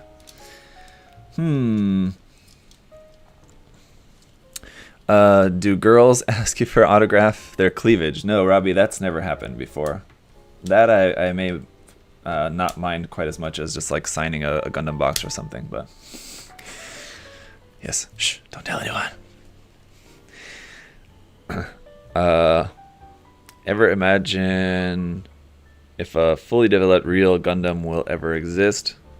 Personally, it just feels like science fiction. Yeah, I don't think it will ever exist. It seems like one of those things that's just very implausible. What's that YouTube channel? It's like a really weird name, but it's a YouTube channel that does like all like the hypothetical like science questions, and they do like these animations with all the little birds and stuff too, about like what would happen if you detonated a nuclear device in like the Marianas Trench or whatever, something like that, or like what if aliens were real, like that. You guys know the YouTube channel I'm talking about? It's pretty cool. They do like these like scientific explanation videos and stuff with the animations. It's not Hacksmith, I don't think that's it. Is it? And they have like all the little birds and stuff and all like all their, yeah, Kurtz, yeah, it's a hard name to pronounce, yeah, but you guys, that's it. Kurz, yes, yeah, that one.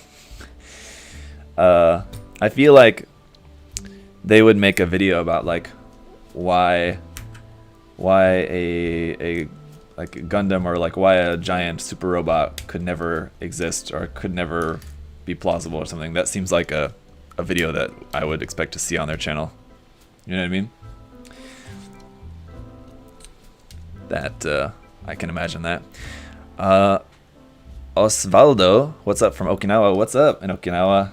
Man, I would love to go to Okinawa again. I've been there a few years back for just family vacation. It's a really cool place. Would love to go again, but I don't know if or when that's gonna happen.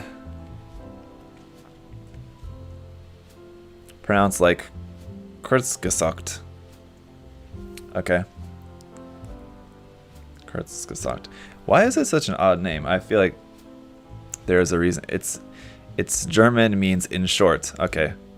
Well, it just seems like for a YouTube channel you would want something that's easier to pronounce. I guess I'm one to talk. People have trouble with the name of my YouTube channel, I guess. So I guess I shouldn't judge on that, but I feel like mine's not that difficult. I had watched a video like that, and it seems the only barrier preventing a real Gundam from being built is the battery power supply. Yeah, I would assume that would be one of the big issues.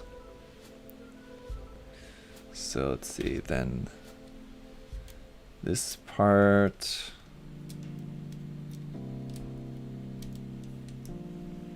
goes on there, then slide the door. So there's our sliding hatch. And then that will close back up.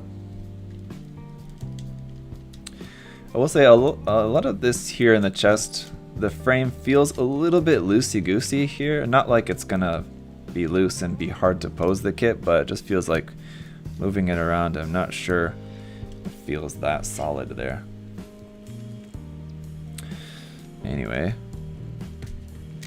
here's that. It just feels like something's not pushed in all the way. It feels like something, part of the frame was supposed to like click together and it's not clicked, is what it feels like. So it's not like I feel like it's too loose, it just feels like I am doing something wrong. But there's that hatch on the front. Or we can open up this whole thing. We should slide and open up like that. Or we can tuck that back in and just slide open just the door there. You can see Amuro inside there. Let's backpack. Where are the backpack parts? Here they are. Are PGs strong and good to play with? Question from my cousin. Wyatt, yes, please stop spamming the chat. Just, if you want to ask a question, just tag me in the question and I can see it easily. You don't have to post the question 15 times. Yes, Amro, I mean, PGs are fine to play with, I guess, like as much as any other kit. Probably not the best. If you're wanting to get something like for your cousin, especially if he's like younger or something, as like a kit to play with, just get an HG kit.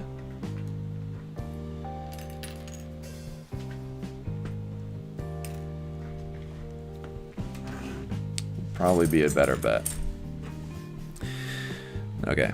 What are your thoughts on the upcoming Hathaway's Flash movie trilogy, and are you more looking forward to the story or the Gunpla? Scarlet Rain, I mean, the story would be cool. It'd be cool to watch that. These days, I just care probably a lot more about the kits rather than the anime.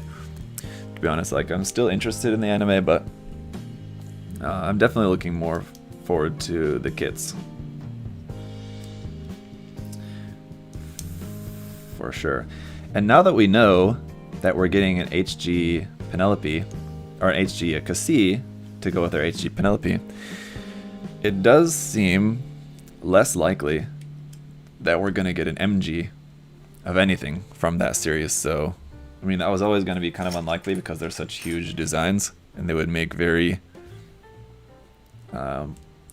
massive MGs. I thought that what was more likely would be that we would get an RE100 of like a Cassie or something. It was probably more likely than an MG, but at this point I'm kind of thinking like maybe just the HGs is kind of all we're gonna have, it seems like. Aha. Caught me. They tried to get me to put this together before putting that part on there. Ooh, and I gotta say, I like this. This hatch on the backpack, that is some nice detail up inside that part. So you got some like hose bits, and you got the black and the truss silver parts up underneath there. That's a nice open hatch there on the backpack. And this one too also opens up that little flap there. It's got kind of like two flaps you can kind of open up there. That's nice.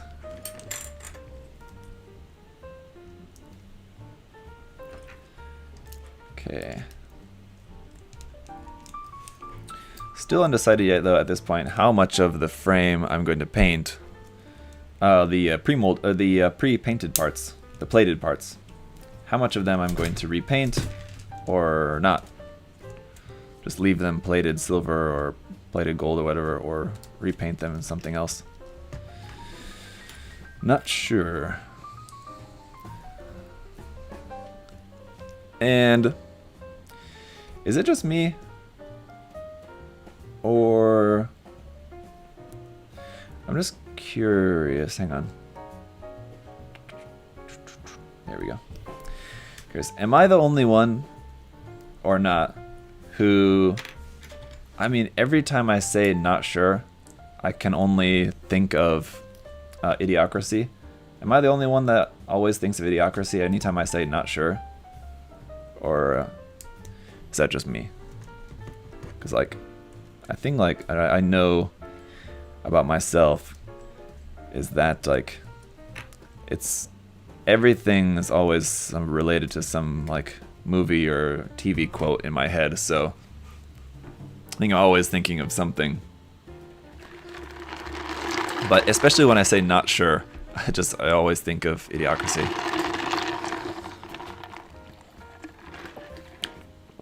Let me go ahead and put a little, oops, timeout for Niajar here. So had enough with that. E-spamming.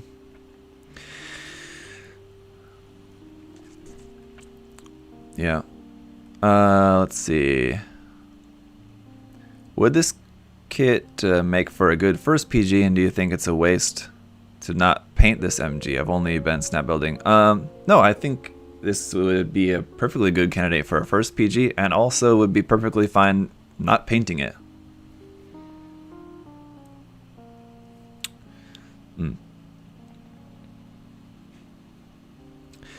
Oh man, speaking of movies, that reminds me of the last live stream I tuned into. I remember you talking about Kim Ki-duk. Was so sad to hear he passed. Yeah, that was very much out of nowhere. Zanzan, got any social media to talk to you personally? Yeah, my Facebook page would be the best. My Zakurilius Facebook page, if you have a question or something. Alternatively, Instagram message as well too. I check all that. So I do, you know, anytime anyone messages me, comments, like YouTube comments, I read all the comments. I read any messages anyone ever sends, like Facebook page messages, Instagram messages and stuff. I do check all of that, so you guys can get in touch. Do you think this kit would look better with a gloss or a matte finish? Well, I tend to be kind of like matte finish for everything, so I would say matte, but I mean it depends on the look you're going for. I think this particular kit would certainly look good in a gloss finish as well too, sure.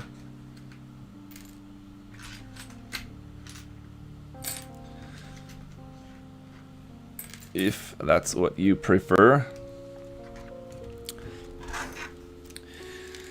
Right arm. Alright, let's see here. So, take off the shoulder armor first, it says. Slide that on there. No, then go back to the shoulder armor. And put that part on there.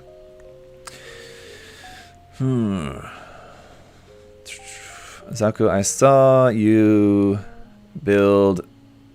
said Bandai was asking for us to list kits we wanted to be reproduced again. Do you think we'll ever get some older kits like the OMG? Yeah, I mean, I'm sure anything that Bandai makes, they will eventually reproduce. It's just a matter of when, and you know.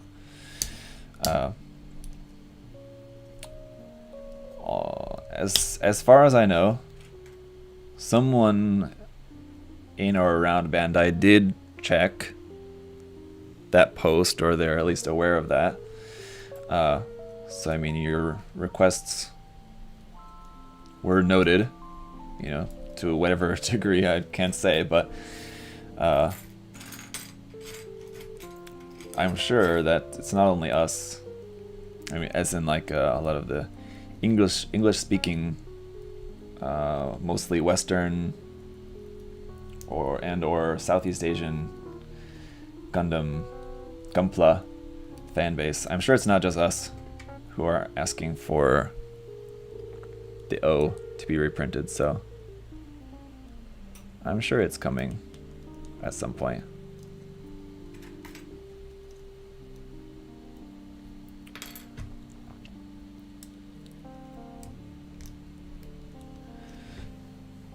Wait, how was the MG?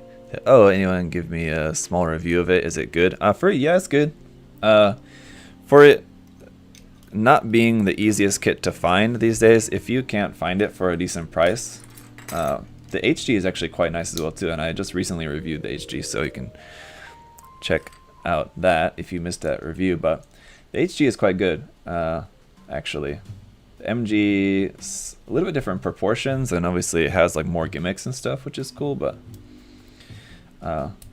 yeah, if you don't mind waiting and can't find the MG for a good price, then I would say just wait.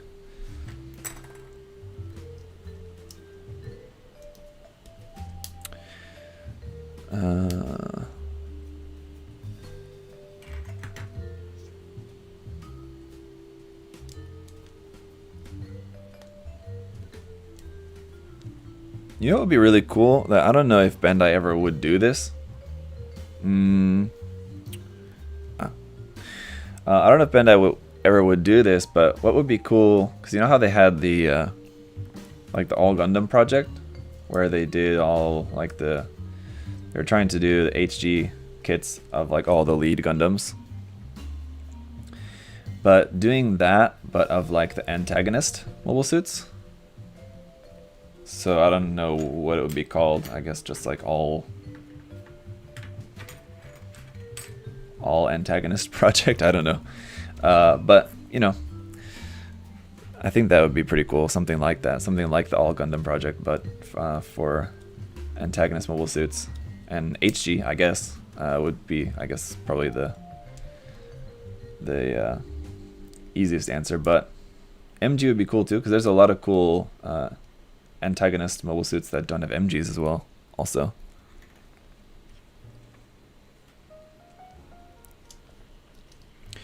Do you have any experience with the hand painting? Yeah, Pixel Ninja. Not hand painting Gundam kits necessarily, but some experience with hand painting Machine and Krieger stuff. I've hand painted a couple of Machine and Krieger kits at this time. Let's see. So this one should go in here first. It's interesting how some of the open hatches, it has you put the hatch into the armor piece ahead of time, and other ones it has you just kind of pop the hatch in from the outside.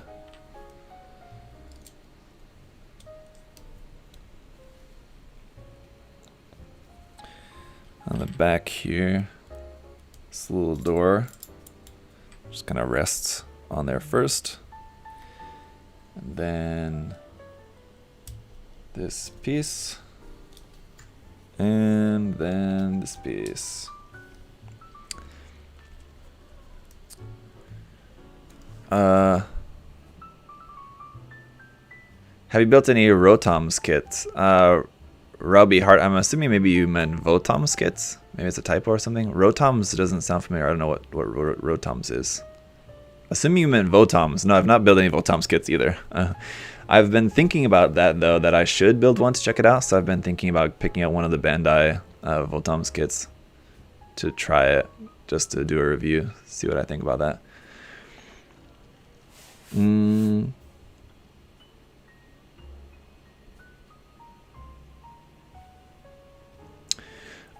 Wish, yeah, Votoms, right? Yeah. Thoughts on the Eva non-graded kits? What do you think about the controversy of non-grade Eva 8 being sold on eBay by people who don't actually have the kit? I don't know. I've not heard about that controversy. Didn't know that was a thing. But the Eva non-grade kits, I don't know. I don't know if I've built any of those either. I'm assuming you're talking about like the more recent ones, not like the LMHG older ones. Yeah, I don't think I've built it. I think I have one of the Eva Unit 2, but I've not built it. How reliable is Dengeki Hobby? Sorry, I don't know how to spell it, because they just came out saying that G-Unit kits will be reprinted and put in P Bandai. I'm not sure I've heard about that, but the G-Unit kits will be reprinted and put in P Bandai. I mean, G-Unit kits were recently reprinted, but they're not P Bandai, so I'm not sure what you're talking about. But Dengeki Happy, I mean, anything Dengeki Happy is very reliable. So I mean, yeah, it's a very big and well-established publication in Japan. So, which Claymore asked, which do you recommend more, the HG Hakushiki or the MG Storm Gundam? I'm assuming you mean the MG Hakushiki or the MG Storm. I'm assuming you mean the MG Stormbringer. Oh. Okay. Okay, thank you. Between the MG Hakushiki, assuming you're talking about the 2.0, and MG Stormbringer, both are fantastic kits, so you really couldn't go wrong with either one. So I would say just go for whichever design you prefer. Let's see, in your opinion, what do you think is the best HG kit? I don't know. I couldn't answer that. Have you done any 5-star stories kits? Brian, so it's the second time today someone's asked about 5-star stories. I've not built any yet, but I have a Wave LED Mirage kit here on the shelf that's on my to-do list. I love the designs, but I've heard mixed reviews about the Volks IMS kits. Yeah, I don't have any Volks kits. I would assume the Volks kits are probably a bit more of a chore, and they're much more expensive. So I don't know, if I really like the Wave one and I come across a Volks design that I like, and for like a not too crazy a price, I maybe would check it out. But I don't foresee myself checking out a Volks 5-star stories kit, probably not anytime soon.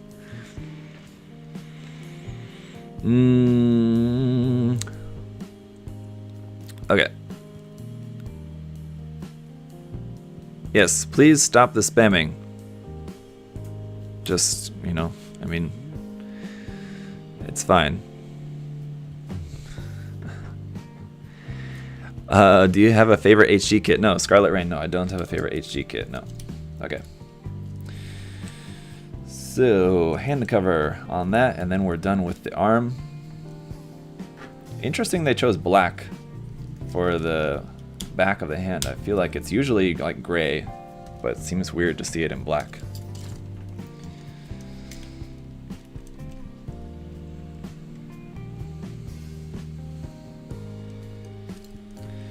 But there's the arm. Very nice. So interestingly, with the hatch on the inside of the arm. If I can get that open. Wait. I need to use a knife. Don't break my knife blade, come on. Open. There we go. Nice. Nice detail in there. It's just weird that it's on the inside of the arm. That is right? I just want to check, make sure I didn't put that together wrong. Yeah.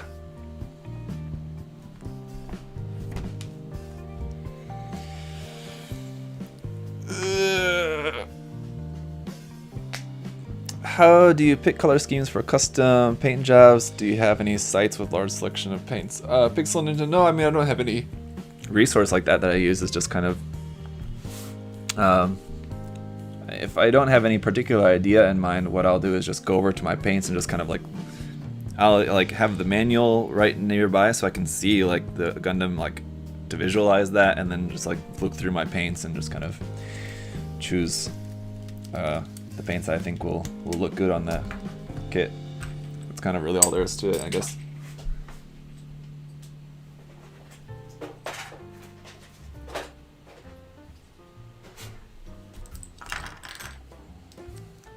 Put the backing parts on the rest of the hands here. I had them set aside.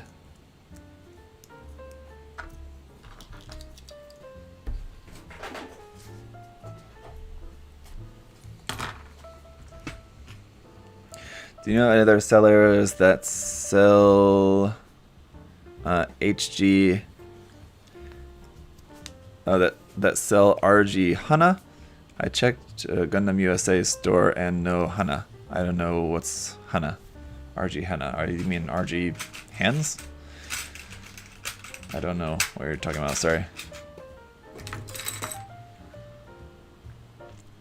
Are you going to review the HG Sky Mobius soon? Yes. Can you see that? It's also here, over here. Yes. Soon-ish. Yeah, I've not built it yet, but probably likely next week, if not the week after. So, yeah, pretty soon. That's certainly higher on my to-do list, yes, than other things. Usually like when I've got stuff waiting in the queue to be reviewed, I don't know if you guys have noticed this, but I don't know, maybe you have or not, I prioritize Gunpla stuff. So if there's like there's other stuff here on the shelf that's been here waiting to be reviewed longer, but if there's a new Gunpla kit, I usually prioritize that and I'll review that sooner, because that's kind of like my thing that I know is the most popular thing that you guys want to see is Gunpla, and especially newer stuff. If it's like an older kit or something, like the HG-The-O, for example, was one I had here on my shelf for a while, but because it was not a new kit, I didn't review it like straight away. It was here on the shelf for a while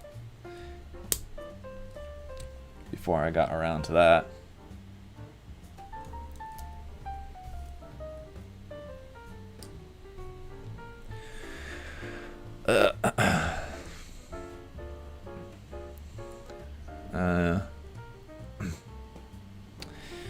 You're talking about something else. So, okay.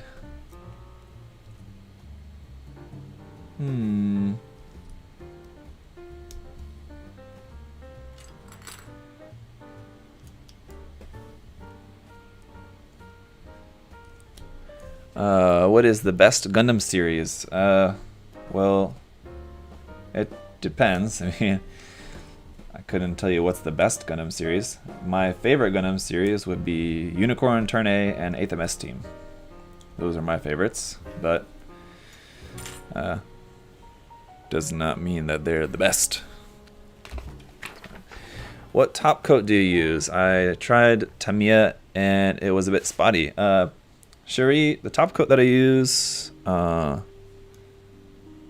like 99.9% of the time these days I don't use spray cans. I use it out of the airbrush. So if you are using spray can though, I would probably recommend Mr. Color.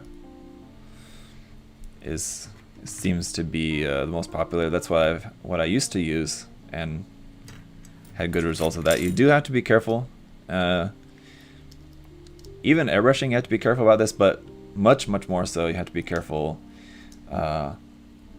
with spray cans. Is like the environment where you're spraying, whether it's particularly humid or too hot or too cold. Especially when you're using spray cans, you have to be much more careful about that. You just have less control over that. When you're using an airbrush, you can use like a moisture trap, and you have your regulator and stuff to control your flow. So you don't have to worry so much about pooling from spraying too much. Top coat, things like that. So, but yeah, just spray can. Mr. Color is the best. And actually, Mr. Color is what I use airbrushing as well too, but a little bit different. I use just clear paint, just flat clear paint for that. What do you think of Gundam Thunderbolt December Sky? I've not watched that. I watched just regular Thunderbolt. So I don't know. No, I guess no opinion on that.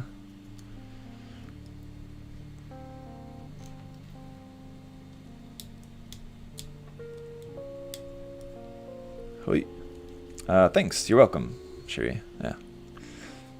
I would recommend you to get an airbrush. I know you just recently started, but you usually ask a lot of good questions and seem to be very interested in Gunpla, like you're really enjoying it. So I would recommend you to just take the plunge and get an airbrush when you can. It's It's an expensive investment at the start, but you'll be very happy that you did.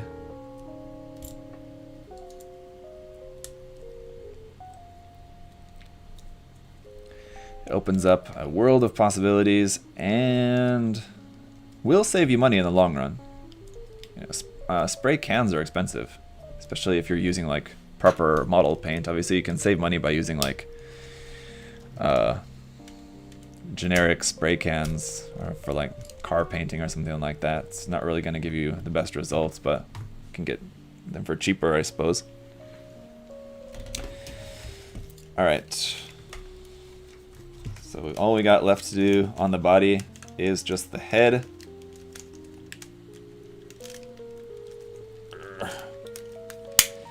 Put the legs back on here. Then we'll do the head, the weapons, the core fighter. We're just about done with this guy. It's very big and looking very nice. Here on small cam. There you go. Yeah, this summer my husband and I are going to step up our airbrush corner both for Gunpla and Warhammer projects. Yeah, cool. Then you'll be all set.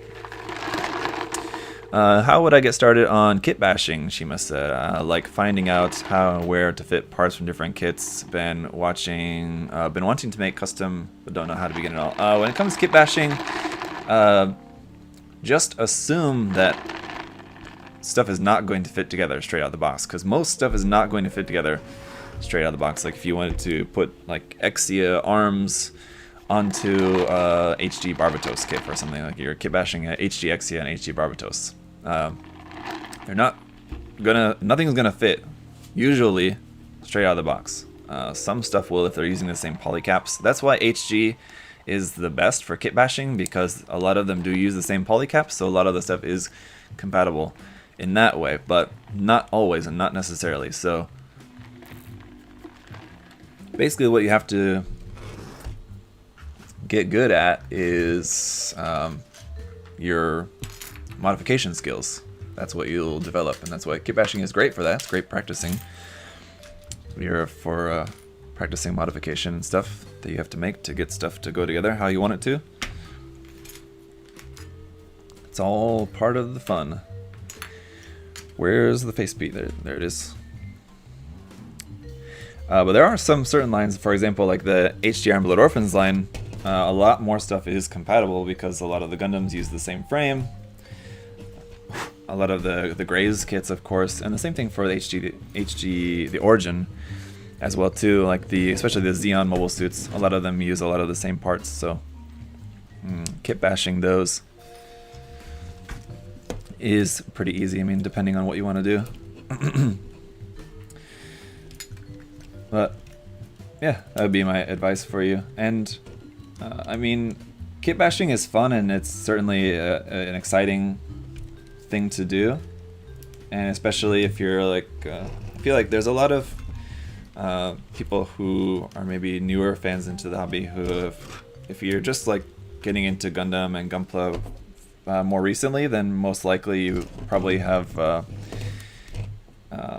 like what may have been a motivating factor for you to get into the hobby was maybe your exposure through Gundam Build Fighters and Build Divers, the recent anime series. And the kind of problem, unfortunately, with those series is that they make it look like making custom Gunpla is super easy in that series.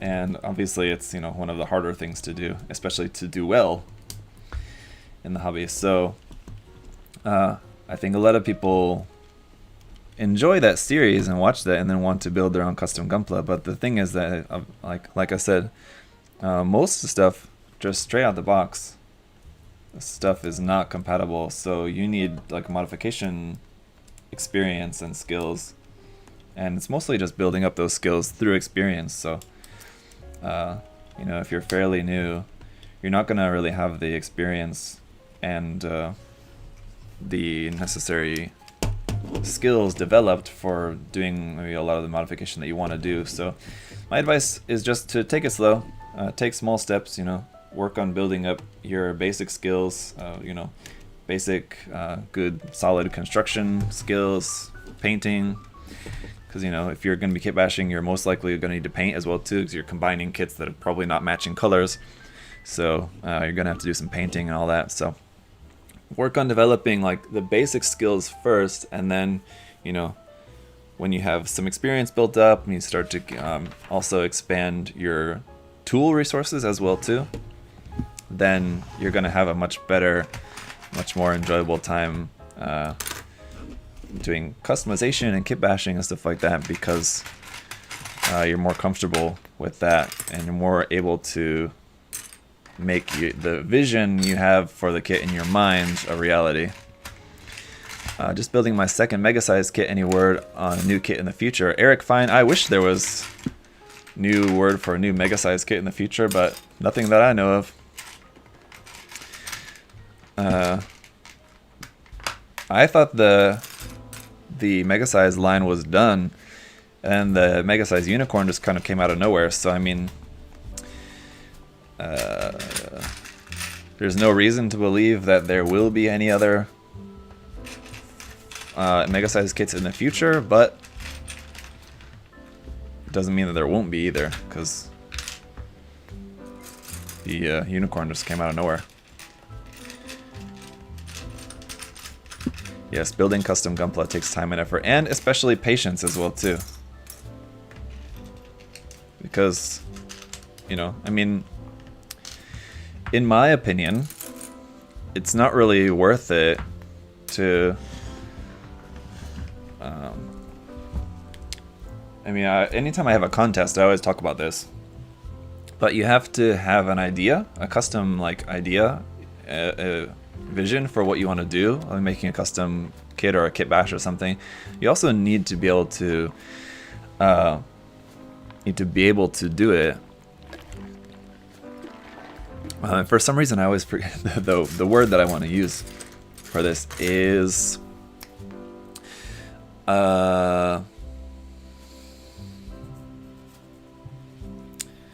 to be able to put your vision to reality. I always draw a blank on this word. I don't know why it trips me up. It must be like some mental block or something. You know what I'm talking about. Someone help me out there, please. Execution, yes, thank you. You need to be able to execute. I guess that's right, yeah. You need to be able to execute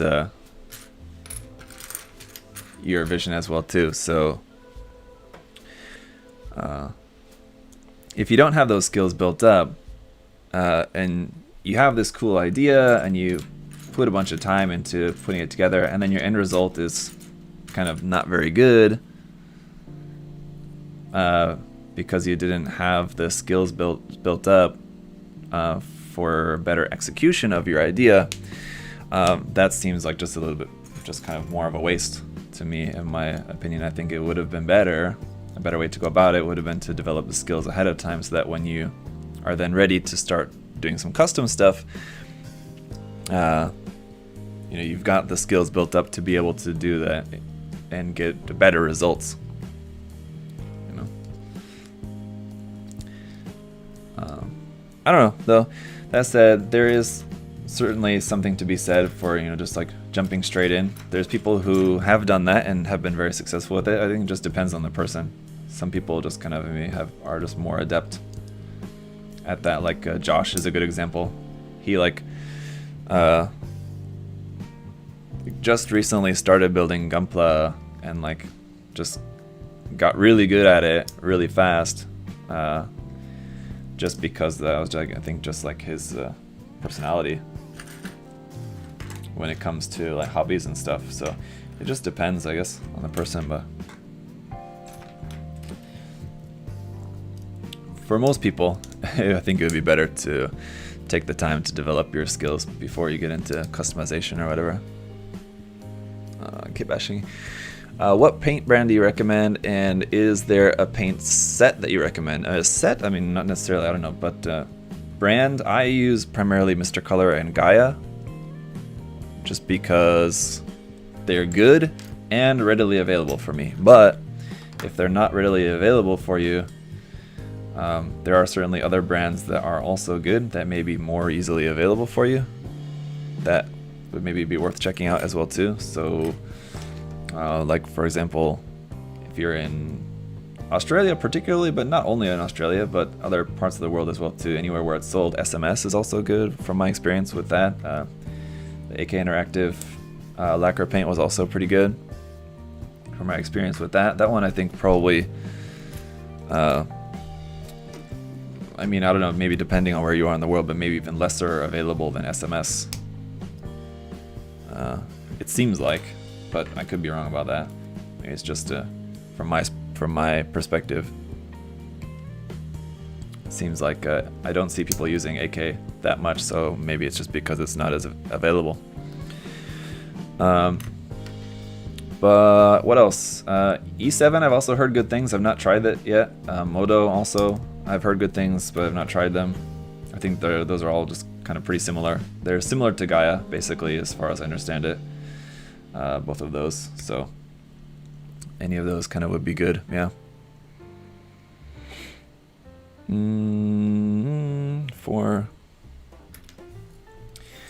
Well, I was not really too keen on this beam rifle design, like seeing it ahead of time, but now that I'm actually building it, I'm liking the beam rifle design more.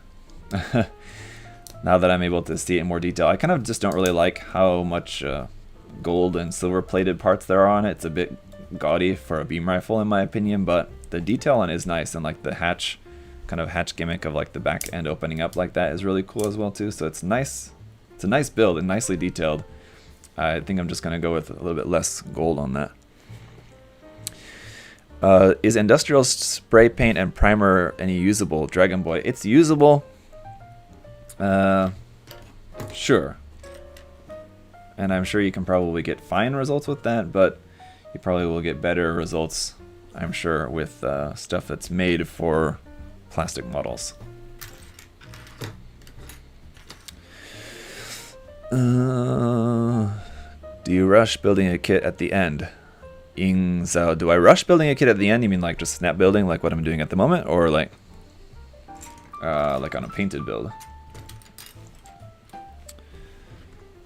I try not to rush ever in general, if I can help it.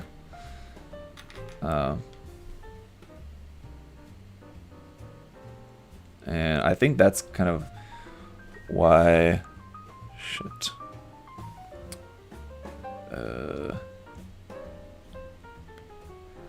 See if I can do this.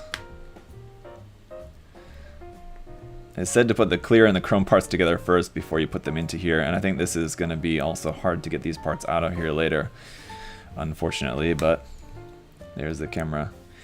Yeah, I think that's unfortunately for me why, like when it comes to like painted kits, I'll usually go through like any, you know, cleanup, sanding, modification, whatever I'm gonna do like ahead of painting. I'll like kind of go through that and power through that pretty well, and then painting, I love painting, so I'll go through that, and then after the painting, like the actual like finishing work is usually what stalls me. So it's not like, it's kind of the opposite, like I'll rush the beginning stages and then like slow way down at the end rather than like rushing at the end. It's kind of the opposite. Really interesting connection here for the camera. It's on like the typical connection that swings side to side, but then it's also on this part that like will rotate. This whole thing will kind of like rotate like that kind of thing, and you can actually like turn the camera around, and like that's kind of weird, but I guess that's maybe for, I haven't checked the manual, but I can assume that's maybe for mounting this on the back skirt to kind of just move that out of the way even more so like that, maybe. But that's unique. Now for the shield, how do you have less noticeable nub marks on darker pieces? Just careful, just being careful. I didn't sand almost anything on this so far. It's all just done with the knife mostly.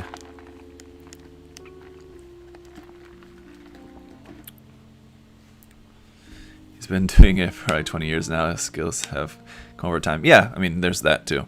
And you just kind of get better at that. Have you ever painted a perfect chrome? If so, any resources to learn how to do so? No, I've not ever done that. Chrome can also be done pretty well, though, also with using pigments rather than actually painting.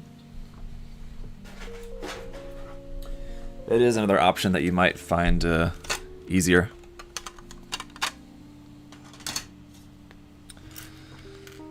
But no, sorry, offhand I don't know of any good resources for that. But I'm sure if you just search, maybe not even Gunpla, but if you just search like painting chrome, maybe like car models or something like that, looking into like how it's done for car models would probably be a good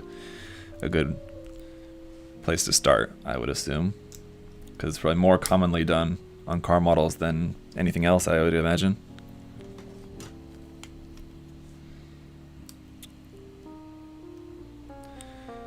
So that goes in there, and then slide that down. This handle feels very loose. It's in there, but it seems like that's not really going to be anything that's going to be supporting much weight. It's just like to hold in the hand, and basically it's just going to be held onto the arm with the magnet, it looks like. So we've got this part here. Never really been a fan of the like the shield visor blocker there. It's kind of silly, but especially on PG kits they usually like to include that thing there to close that window. Alright, then next add these outer parts.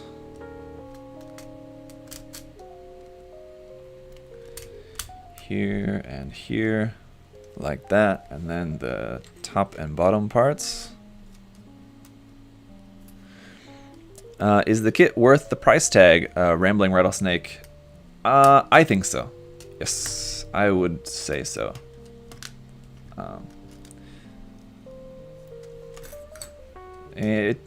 Obviously, anytime you guys are ever asking me if something's worth it, I can't answer that entirely, because you know what I would consider worth it is going to be different from what you might consider worth it.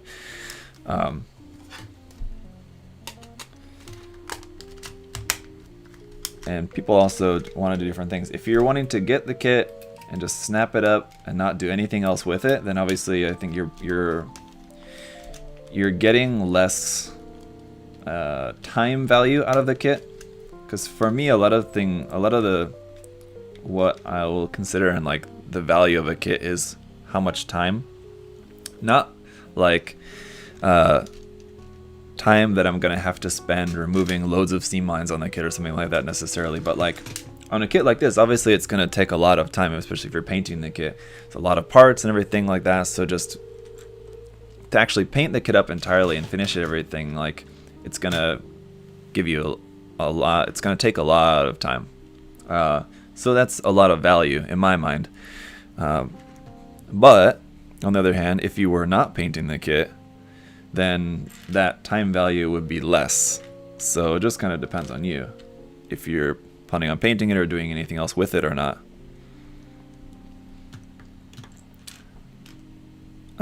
Hope that makes sense.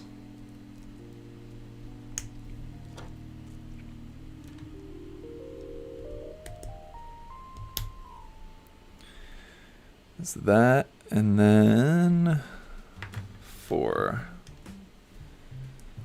like this. 5 is here, and 6 into there, and 7. What about these? I missed somewhere along the way. These ones were supposed to go in here as well too. What are these for? That's what I want to know. Guess we'll find out shortly. Ooh.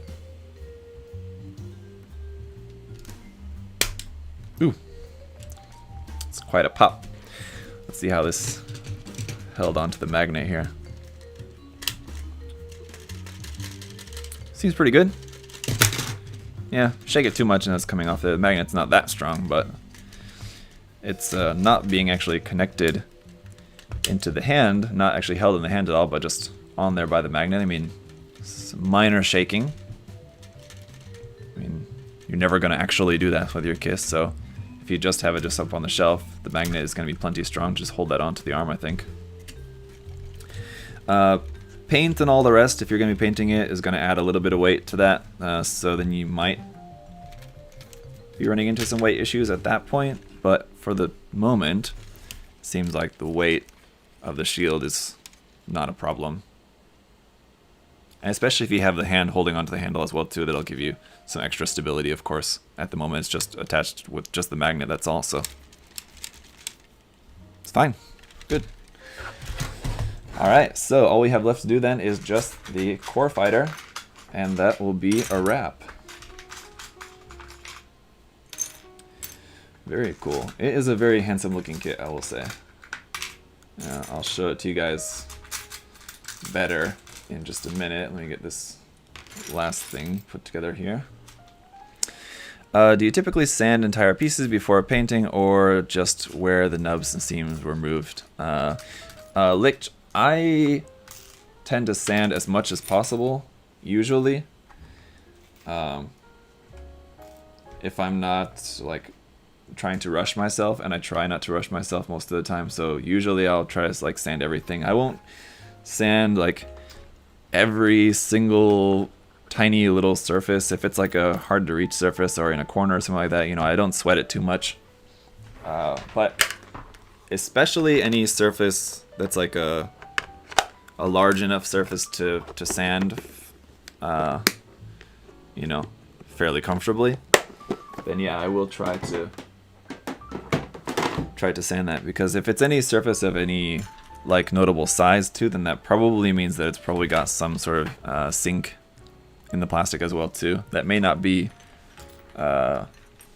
apparent at first, but it will show up more once you get some paint on there. So it's always good to kind of sand as much as possible ahead of time, I think.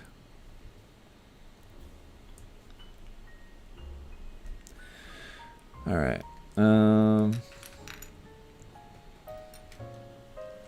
So we're gonna be done here pretty soon. As soon as I'm done, I'm gonna hop off pretty quick.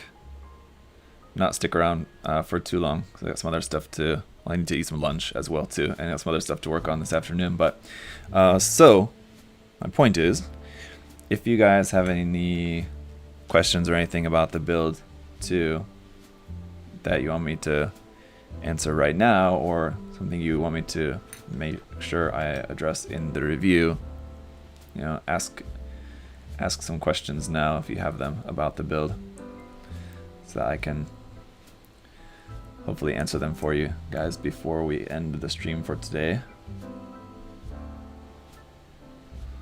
Having trouble getting this landing gear up inside the nose of this thing. There we go. How's the articulation so far? Of course, it's very good. And feels solid too. People were worried about the insert molded frame, but it feels solid to me. So we're meant to put the landing gear down before plugging this onto here. Like that. Did you have a good Christmas? Yes, thank you. What's your favorite Gundam hentai? I'm not sure I've ever seen any. So I certainly wouldn't have a favorite.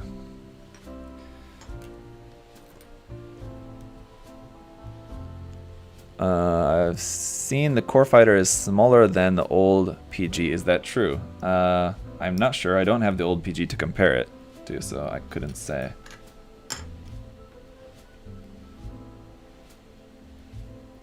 But I'm also the kind of person, I don't really care that much about like scale accuracy usually, because sometimes I see like people will complain about some things like not perfectly in scale or whatever. I don't really worry too much about that, to be honest, so I don't really pay attention to that. What about seeing the LED for the beam saber? Yes. Yeah, let's take a look at that here. Let me me finish the core fighter here first, then we'll check that out. So I'm also interested.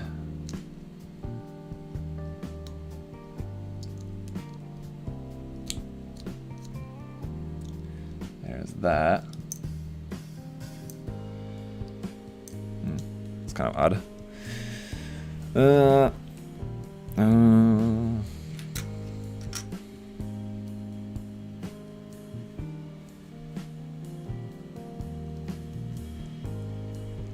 Recommended thinner for acrylic paints. Usually it's water, isn't it? I don't really use acrylic paints, so I'm not certainly no expert on that, but I know most acrylic paints usually is water,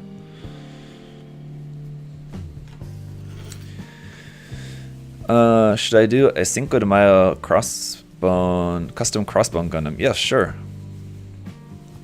DT Warrior, what's going on? You're coming in. Well, I don't know how long you've been here, but seeing as how you're giving me a sup, Zach, I think you usually say that when you first come in, right?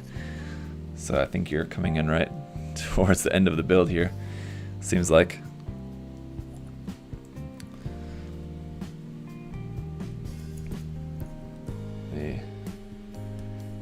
This landing gear also a little bit tricky to get up in there. It goes like that, and then fold that up, and then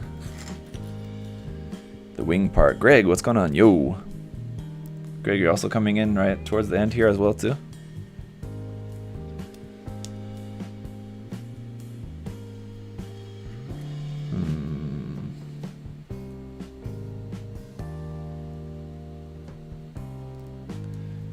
In there like that.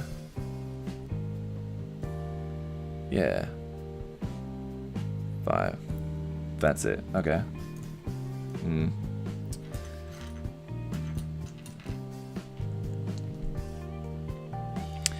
Coming at the end. Got the legs all snapped up on mine. There you go.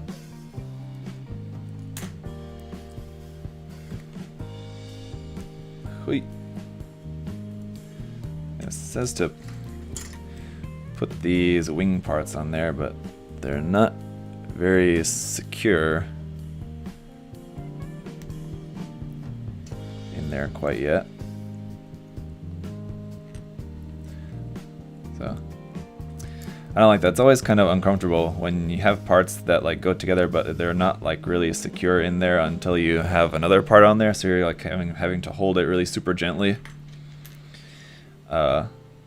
So that hopefully nothing like falls apart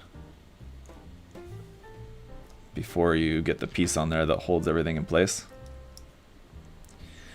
Always kind of annoying.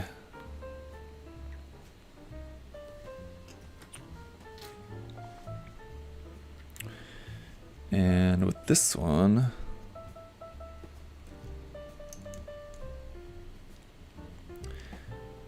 for context, someone asked Zaka what his favorite. Okay, you guys are still talking about Gundam Hentai. Okay.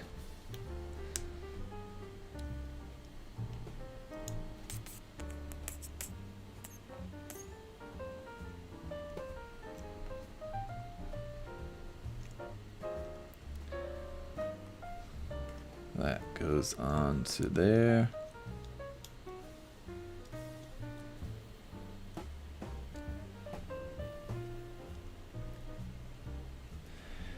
Okay, can we please get some pieces in here to hold these wings in place? Because I don't want to try to keep them from falling out anymore.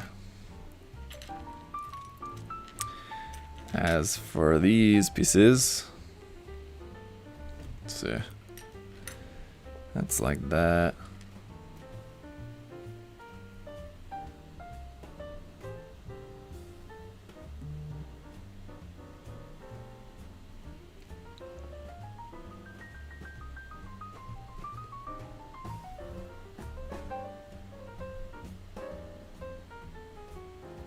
These tiny little missile pieces in there. Kind of a tight squeeze. And that will pop into there, right? Yes, okay. And then that should hold our wing in place, right? Hopefully.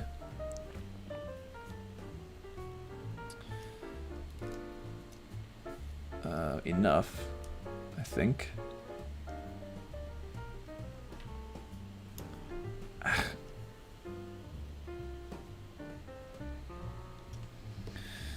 Come on, you. Silly question, but does the core Gundam fit in the core fighter slot? I don't know. Pixel Ninja, you'd have to try that.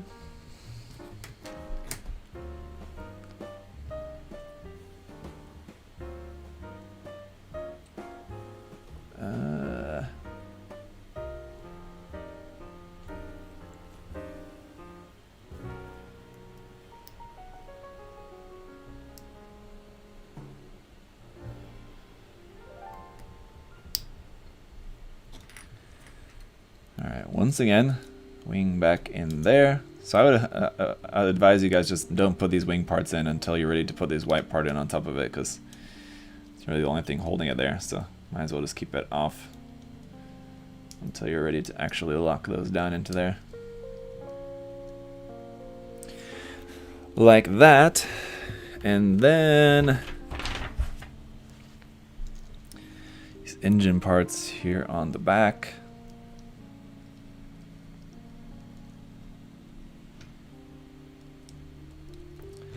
These parts here on the top. On the top.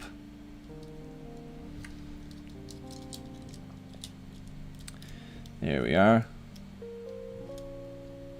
Ooh. Assuming that's not supposed to slide out of there like so, like that.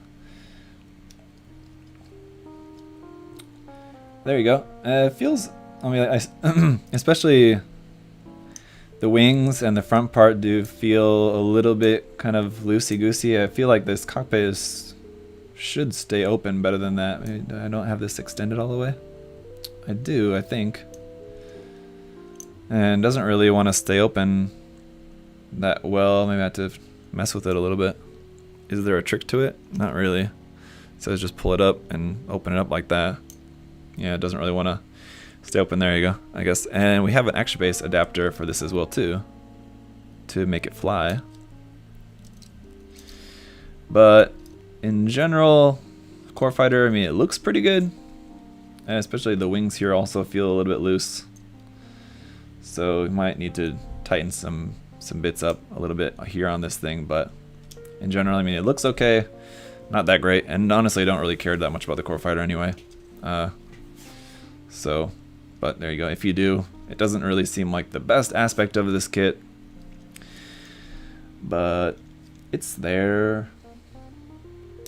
And let's see, the landing gear will all fold out, which is pretty cool, I guess.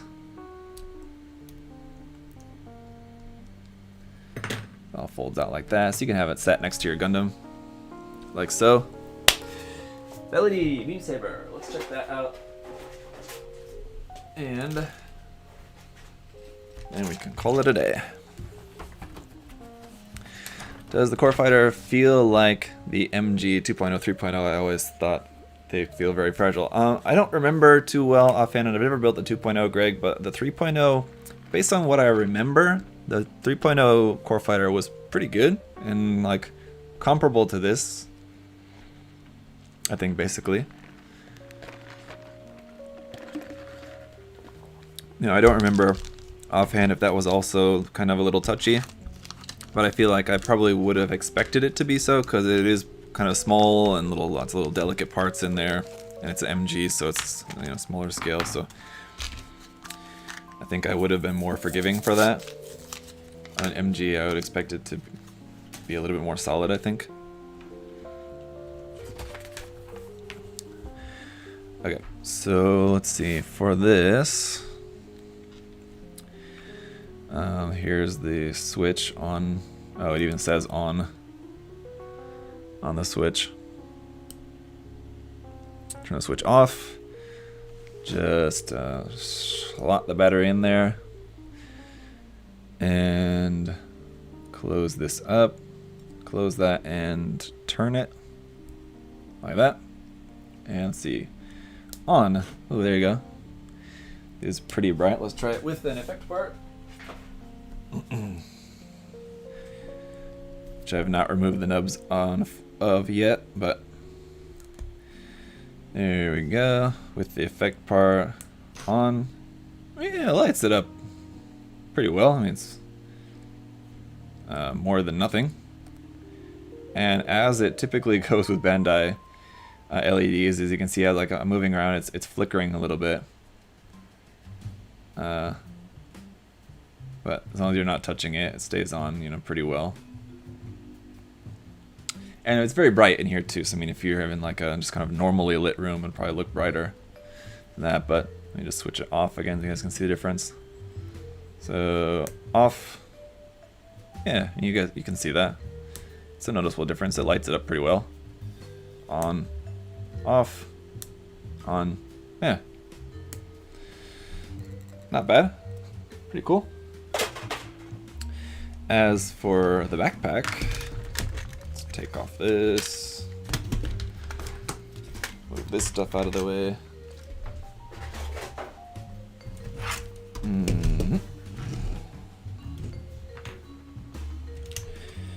What I don't like is that they don't match. The LED one and the non-LED one, I guess once they're painted, maybe they'll match a little bit more, but just like straight out of the box, they definitely don't look like matching. And this doesn't seem to want to stay on there very well either. Seems kind of loose, that connection. So that's also not good. But let's just turn it on, see how this is gonna look. It's on, right? Yeah, it's kind of hard to tell that's even on. It's that there's not much light coming out of the backpack there. Like, I can hardly tell. I had to like cover it up and like it looked pretty dark. I don't know if you guys can even see that at all. Let me change the angle for you guys so you can see. There's with the light on and with it out, yeah, it's hardly noticeable. So unfortunately, and kind of expected, I didn't really expect this to work that well. Because it's kind of a long way for light to travel. There's with it on and off. Yeah, it's not a very noticeable difference there. And yeah, the lighting in here is pretty bright, but like I'm trying to shadow it here so you guys can see it in the dark. So it's more, so you can see it more clearly. But yeah, it's not great. It's hardly lit up. So cool idea. Didn't really expect that to work that well, and it turns out to not really work that well. Not that great a loss because I didn't really plan on using that for that, but if you did, yeah, it's not great. But anyway, there you have it. I am gonna put some of the marking stickers on the kit before the review. I'll do that a little bit later. Work on the review. We'll maybe have the review for you guys tomorrow. If not tomorrow, then Friday. So stay tuned for that in the near future. But as always, guys, thanks for hanging out. It's a very cool build. Certainly feels solid. I don't really feel too much of anything really loose in it necessarily. So that's good. Seam lines on a little bit on the beam saber handle. That's unfortunate. But really, that's kind of about it. All the open hatches are really, really cool as well too. I unfortunately was missing a part for the ankle there, but yeah, hopefully in about 2 weeks or so, hopefully that'll be coming in the mail. But for now, I'll work on the review and have that for you guys as soon as I can. Thanks for hanging out, and I'll see y'all a little bit later. Have a good rest of the day, evening, night, wherever you are. And I think I may be live actually again tomorrow morning, actually, for a Gunpla critique episode. So, see ya!